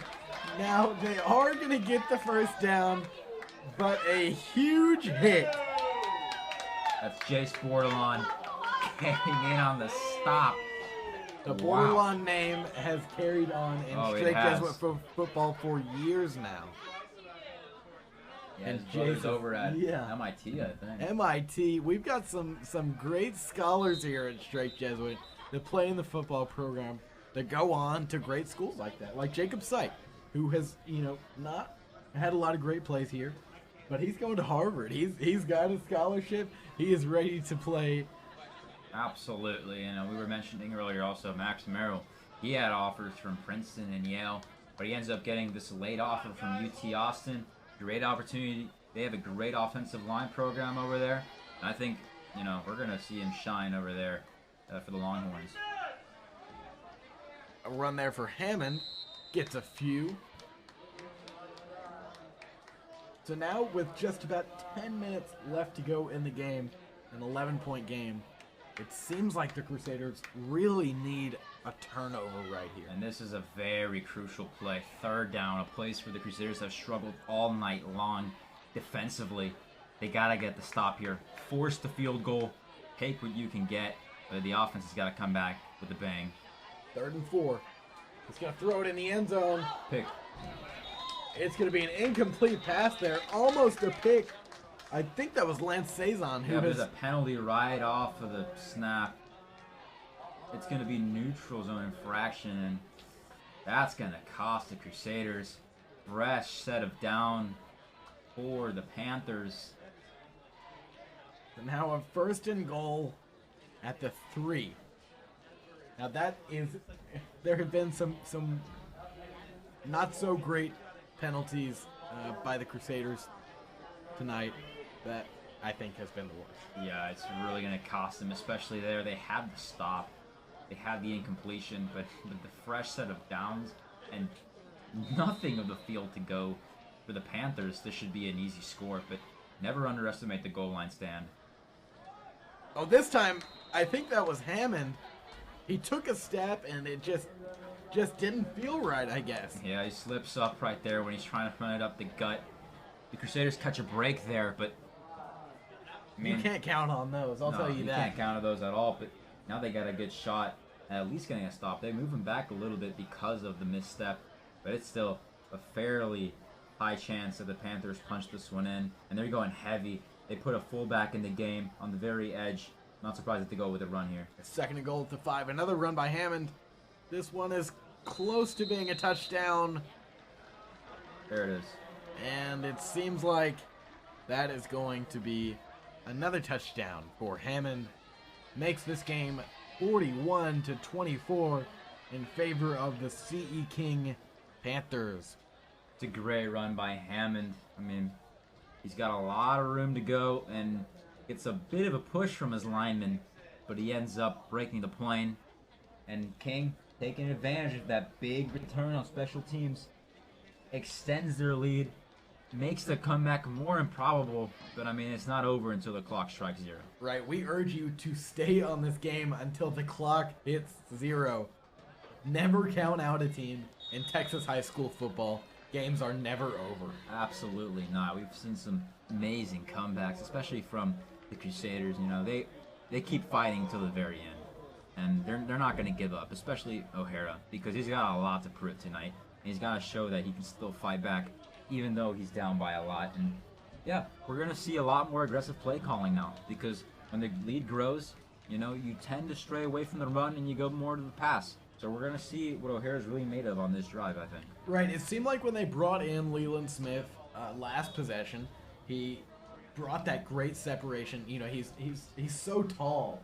He got a great reception on that last possession. I think if they incorporate him more at the wideout spot, I think maybe they can get a quick touchdown. At this point, you may want to take the onside kick. Yeah, for sure. It's definitely in the air. But speaking of onside kicks, I'm not going to be surprised if the Panthers go for a little bit of trickery here. They've caught the Crusaders off guard so far. Look at this odd formation here. Kind of like a V shape at the very front from the Crusaders. Wondering what's up with that. It sure is. The Crusaders don't know what has hit them on special teams tonight. And this kick is going to go... It looked like it was going to go out of bounds. And they're going to take the fair catch at about the 25-yard line. So Clay Kubiak's offense, led by Connor O'Hara, looks to go out there and go for 6 this time. So what's the key? The key is going to be getting the passing game going. We said the Panthers' pass defense has been exceptional tonight, but it's the only way the Crusaders are going to be able to catch up fast. Because yes, you can run it with Crawford, and yes, he's going to get the yards you need, but that's slow, it chews up the clock, and it's not as fast as getting quick, crisp passes in. And this one is a play-action pass, and it's deep. Oh, he's there. That's Robert Smith. Oh! Great defense. Just some great coverage there by Ty.J. Pollard. Yeah, Rob Smith, look at this one. Almost his second great catch of the night. He's got him where he wants him, but man, as you said, Pollard stretches his arm out, gets the tip, and wow, that could have been to the house if it weren't for Pollard. Exceptional defending. Maybe look to run those play-action passes. It seems like almost every time they almost work. You just got to take it to that next level. And this time they're going to give it to Crawford. Crawford finds a hole. Big run by him that time. Looks like he got about 8 yards. And this sets up a very crucial 3rd down. It's obviously 4-down territory from here on out if you're Jesuit. But this is very manageable. You could take the run with Crawford, sure. But I'd risk it. I go for a pass here. You got another down to burn.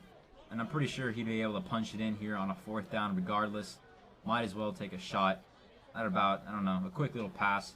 I mean, Robert Smith has got that mismatch that he wants. He's burned this guy all night long. Let's see what he does. Right, they've got Smith and Taylor at the wideout spots, but they're going to give it to Crawford. Oh, Crawford. He might be just short. Just there. Let's see if it depends on the spot. And move the chains. Yep, he gets it. The officials give him the benefit of the doubt. It's going to move the chains, but you know what else is moving? The clock. It's ticking, and they don't got much time. They've got to hurry it up. They can't be, going back to the coach and asking for the play. If I'm the Crusaders, I got to start running the no-huddle offense. Yeah, I was a big proponent of that methodical, slow offense in the first half. Now, not so much. I think they're going to live off of these play-action plays. Oh, big hit. Got it to Maples, but, oh, my goodness. Let's look at the replay. I mean, the bunch formation is interesting. It's the first time we see that tonight. Trips on the right, but man, lays him out. Big time play by the DB that time. Maples is going to feel that tomorrow morning, I'll tell you that. Oh yeah, that one's got to hurt. Now a 2nd and 10 for the Strake Jesuit Crusaders. Time stopped. Is it a timeout? Looks like a timeout here by Strike Jesuit. So Kubiak, with 8 minutes left in the game, wastes his first timeout. I mean, yeah, he wants to get this right. Maybe, I'm not surprised if we see some trickery here, some big play potential. I mean, why else would you burn a timeout on a 2nd down? Let's see what they do here, though. I'm not surprised if they take a shot with Robert Smith. We've seen the mismatch he's had all night long. He's been able to burn a defensive back, but, man, it really does come down to if O'Hara can connect with him or not. Yeah, we've seen a number of different wide receivers come in. We've seen, of course, Smith and Will Taylor, but then, we've seen, Leland Smith and Holden Maples, who just got absolutely decked. Yeah, I think Leland Smith is really underused on this team. His height is a really big factor because you can throw a ball up and he's got all of the advantage to reach up and come up with the catch. So I definitely use him more. He's definitely undervalued. But as we say here, look at this spread offense right here. 2 receivers on the right, 2 on the left. You have Crawford in the slot. What do? Oh, and they burn. Oh, man. False start. Like another flag here. It was such a great play design. You had Crawford in the slot, like we said. Such an intelligent play. It looked like Crawford was going to run a slant. At the false start gets him. And the element of surprise is gone now. That timeout was burnt. No, we were wrong. It looks like it is a flag on C King. Wow, so Just like that, 2nd and 10 turns into 2nd and 5. wow, I think so we've got to stop being so pessimistic. The Crusaders are still in this one. well, it's the same spread formation, empty backfield. To Smith, the screen, and he breaks the tackle, and he gets a good amount of. That's a late. Yep, there we go. Flags everywhere. And they're both gonna be on C King. That was a really late hit. Very late. Smith was already out of bounds, but can we talk about the move Smith made right there to break the tackle? Excellent job. Yeah, we don't like to see hits like that, but you know we'll take the yardage. I won't lie, we like the yardage. Yeah, that is a pretty dirty play, but you know what else that does is it stops the clock because of the penalty. Yeah, they're gonna call a personal foul, and Strike Jesuit is gonna go past the 50-yard line into King territory. Looks like, wow, all the way at about the 38-yard line. Really big penalty, and I'd love to see Jesuit capitalize on that error because it's a silly error. That player, you know, he let his emotions get to him. They didn't have to make that hit at all. The play was already made. O'Hara with the ball. Gonna pass it to Maples. Maples kind of just was tipping the ball to himself for a second there. Only got about a yard, if that. It's a dangerous throw. It could have easily been picked. We look at it on the replay right here. O'Hara, one read. He trusts in that a lot. He doesn't look anywhere else. Sees it, throws at him. It's risky, but at this point in the game, you got to take some risk. Diego, look who they just put in at wideout. On the bottom of your screen there, you see Leland Smith. But this time it's going to be a rush with Crawford. Crawford's got some room! And he gets the first down. Late hit, too, on Melton, it looked like. Or, no, excuse me, it was Sean Lade. But, yeah, you said Leland Smith on the bottom of your screen. That might have been a distraction because you saw the defensive back shift his entire positioning to give Smith a lot more room because he knows how explosive he can be off the start. And what do? They run it away from Smith to the weak side. Yeah, Taylor is a great route runner. But personally, I think you've got to keep Leland Smith. Oh, and look at Leland Smith. He's got a one-on-one right here. I'd love to see a shot at him. Here it is.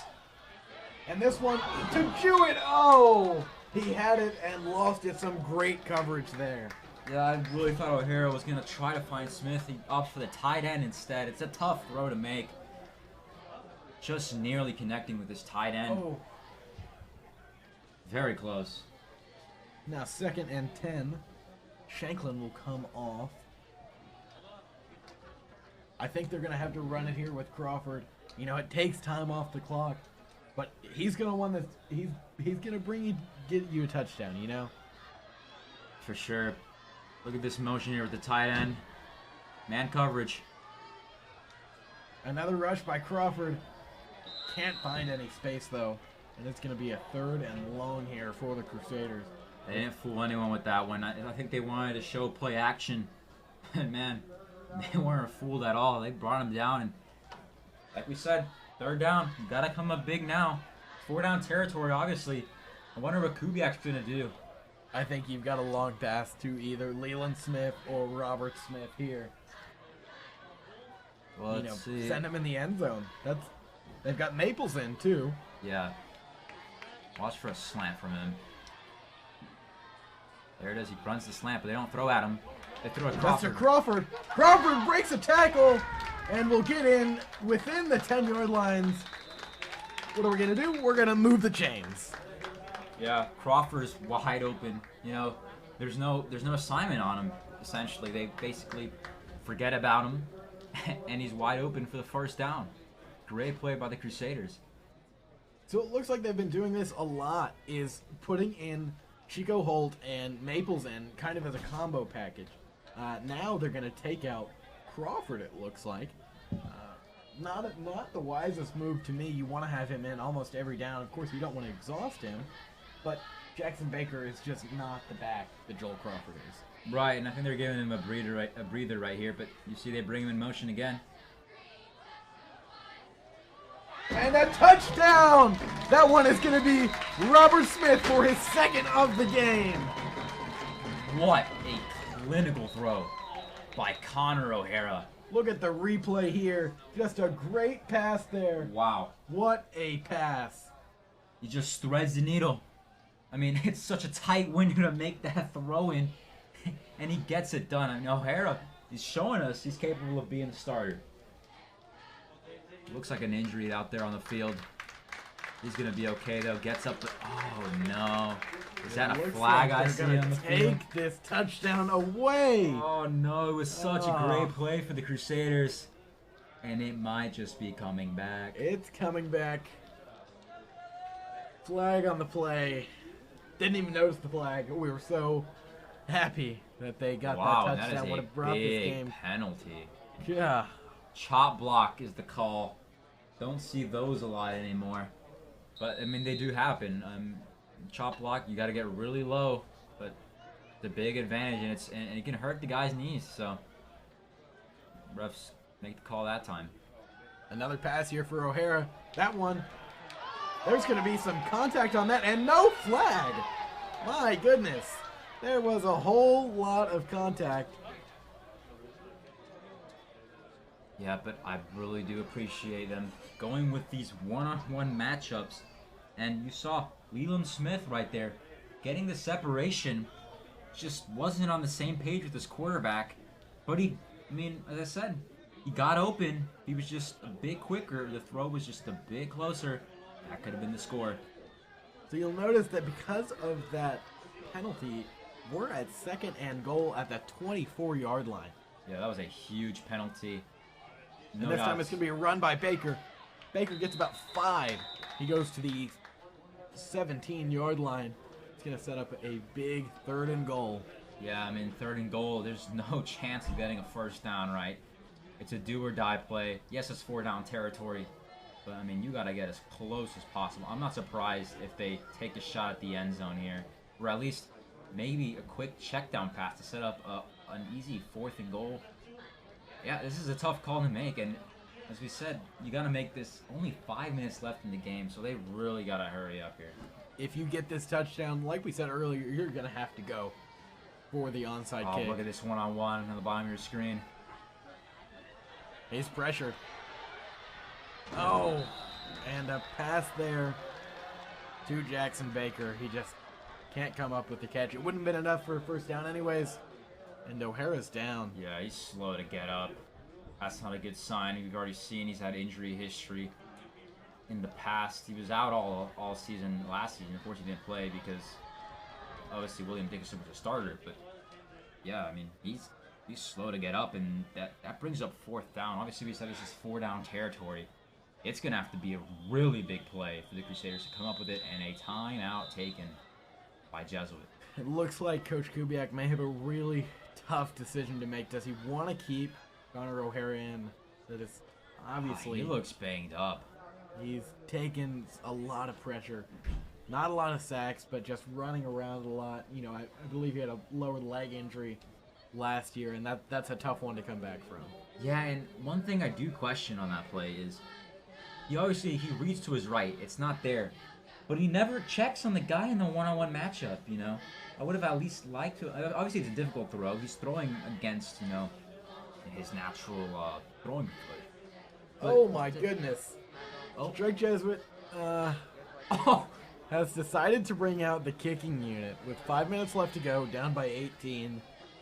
I mean, I'm not going to say that they're giving up, but... I mean, might as well get the scoring. It's pretty improbable to score from here, a touchdown, so you might as well get the points. Castellanos with the field goal, and that one's good. He's been great today. Yeah, Castellanos, automatic, making every single kick. As he said, Joe Monero's going to have to pull some trickery here, because they need an onside kick to get back into this one. So now a score of 42-27. Still a long way to go for the Crusaders if they want to win this one. It is, but you know they've shown to us that they can move down the field pretty quickly with some great passes to guys like Robert Smith or even Leland Smith. But it all rests on this onside kick, really, because if you don't get it, King's just going to run the clock out with the running game, which we know is very strong. Right. And I think, just something that's been very unfortunate for the Crusaders is just these goal line situations. They've had penalties at the goal line, on scoring plays.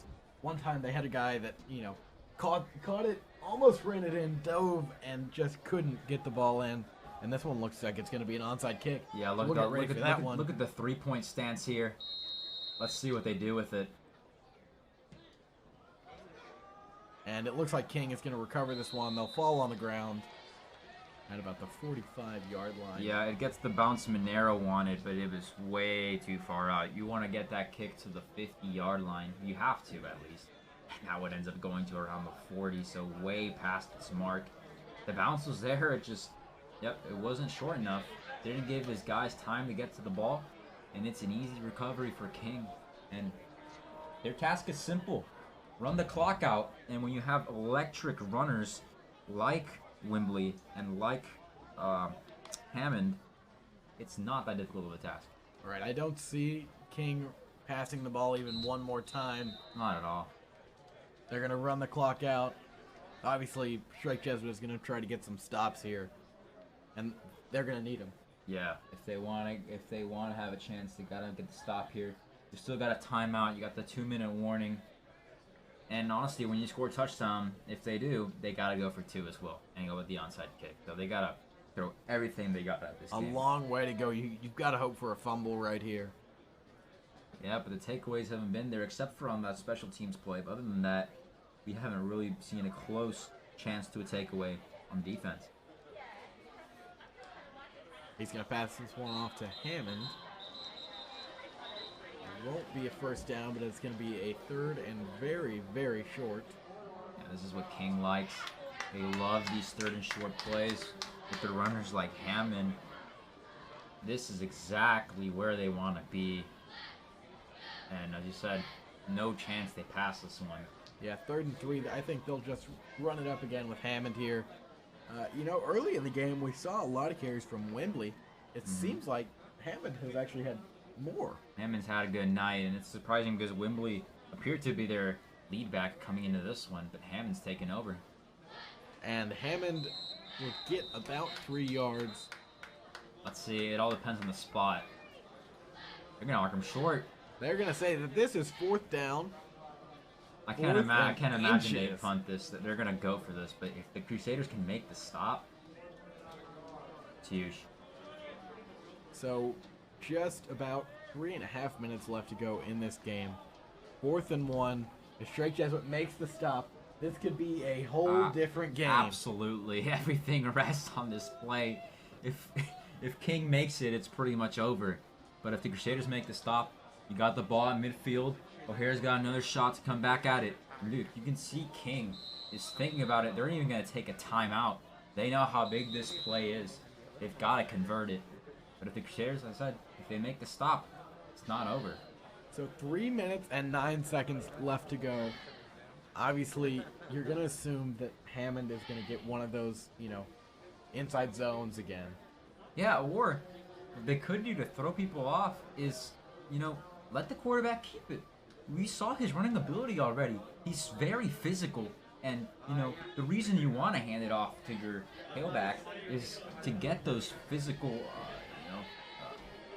break tackles physically.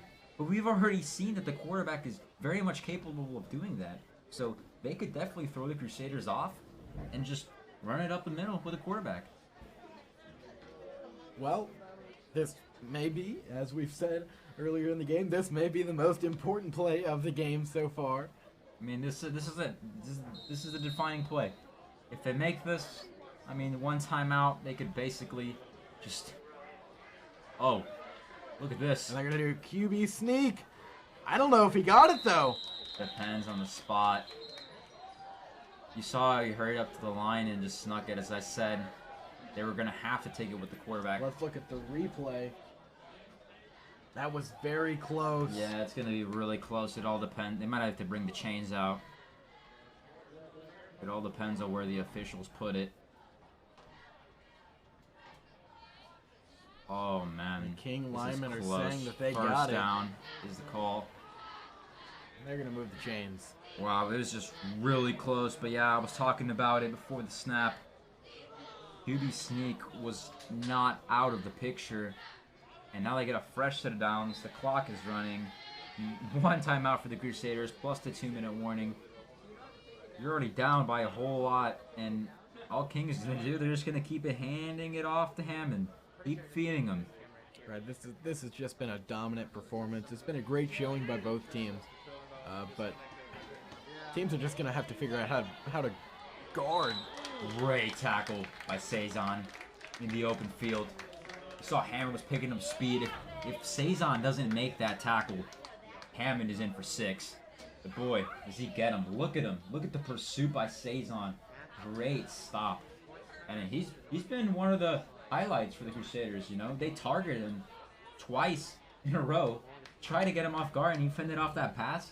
Now he makes a pretty big stop. Yes, it's a big gain, but it could have been for even more. Right, he didn't get the first down. It's still 2nd and 1. Just about 2 minutes left to go in this game. Likely the last play before the 2-minute warning.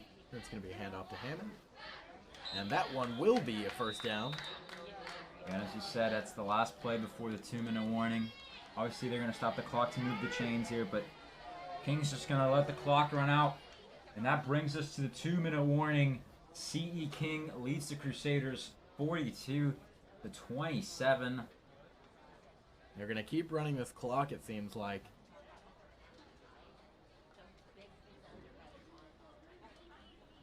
Still about 15 seconds left to go on the play clock.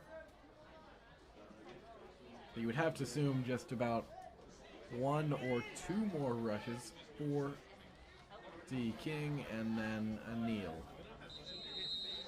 That's the first one. 1 minute and 25 left to go in the game. And obviously, we are a straight Jesuit broadcast, but we have to give it up for some of the players on C.E. King. Absolutely. I mean, for me, big highlights. Hammond, absolutely stellar performance. You know, he opened things up. I think it actually was Wembley, if I'm not mistaken, opened things up in the game with that big run. I think it was the second play from scrimmage for King. Really good stuff there. But, I mean, this game also showed us a lot of bright points for Jesuit. You know, Joel Crawford is definitely the future of this team. And he's got 2 years left. He's got this one and his senior year. And he's going to be a really big asset. Now, there were a lot of question marks around O'Hara. What do you think about his performance tonight? Well, honestly, I think it wasn't as bad as it seemed at sometimes, but it wasn't great. I think, you know, you give him another week, he knows what it's like to be the starter of a varsity team now. I think he's going to come out next week. He's going to make some great passes. I wouldn't give up on him just yet. Absolutely not. And I think you got to give credit to King's pass defense for really shutting him down, especially the rush. He had pretty much no time in the pocket at times, it seems. But that's going to wrap it up, ladies and gentlemen. We want to thank every single one of you for tuning in tonight to this broadcast. Obviously not the result that we wanted, but I think it was an excellent game. It was hard fought by the Crusaders, and we're going to be back here next Friday night at 7 p.m. on the same YouTube channel. Make sure to subscribe and turn on the notifications so that you're notified of when the game is. Right, it's not just over. These players are going to come together for a sign of unity. Obviously, this year, because of COVID-19, they can't shake hands, but man, that's a great sight. All those players lined up next to each other with a little salute to each other. And we are going to roll the highlights here in just a second, you know, to see what happened in the second half. Obviously, not a great half for the Crusaders, but let's roll those highlights.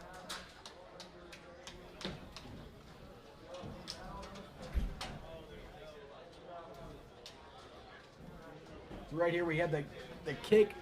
Maximo Castellanos was one of the bright spots. Usually you don't think of a kicker as, you know, one of the big players in a game, but he didn't miss a kick. Not at all. He was automatic, and he's got a leg, man.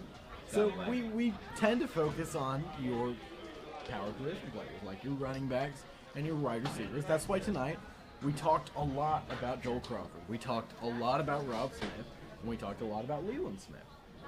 But, you know, you never know. We'd love to start something up with a player of the game where we could, you know, kind of get inside of these guys' minds and see what they were thinking during the game.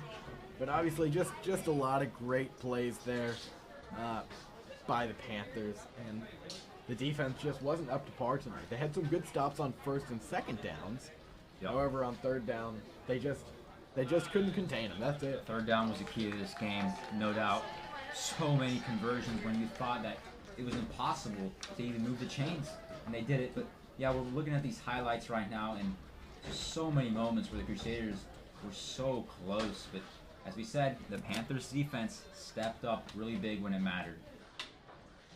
Yeah, I think that play-action pass is really going to come handy for the Crusaders this year. They're going to have a lot of teams that will scout Crawford so much just because they love running with him.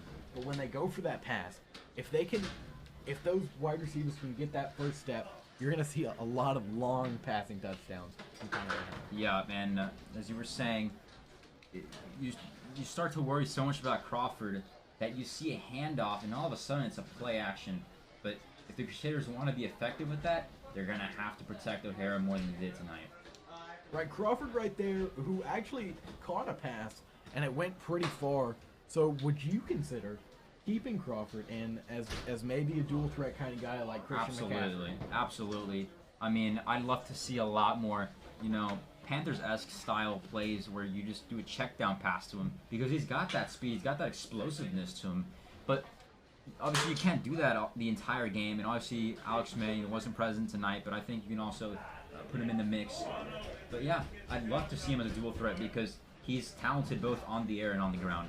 Yeah, just so many close plays for the Crusaders. You would have to think, obviously, in no game, you're not going to get all those plays.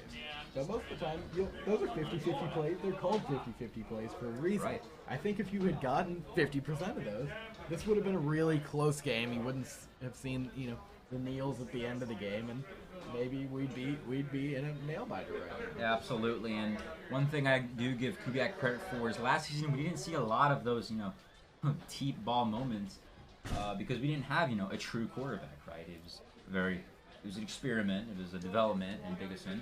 But I mean, this season you see a lot of throws to Smith, both Smiths, and it worked a lot of the time. So I think it could be a very interesting dynamic that they use moving forward. Yeah, the future is bright for the Strake Jesuit Fighting Crusaders. This is just the first game of the season. Yeah. This has been a historic night for Crusader Sports Network. We've had viewership at an all-time high by about 30 times what we've ever had. Yep. We thank you so much for tuning in, and we will be back next week and every home game for the rest of the season. Thank you very much. Thank you guys. Have a good night.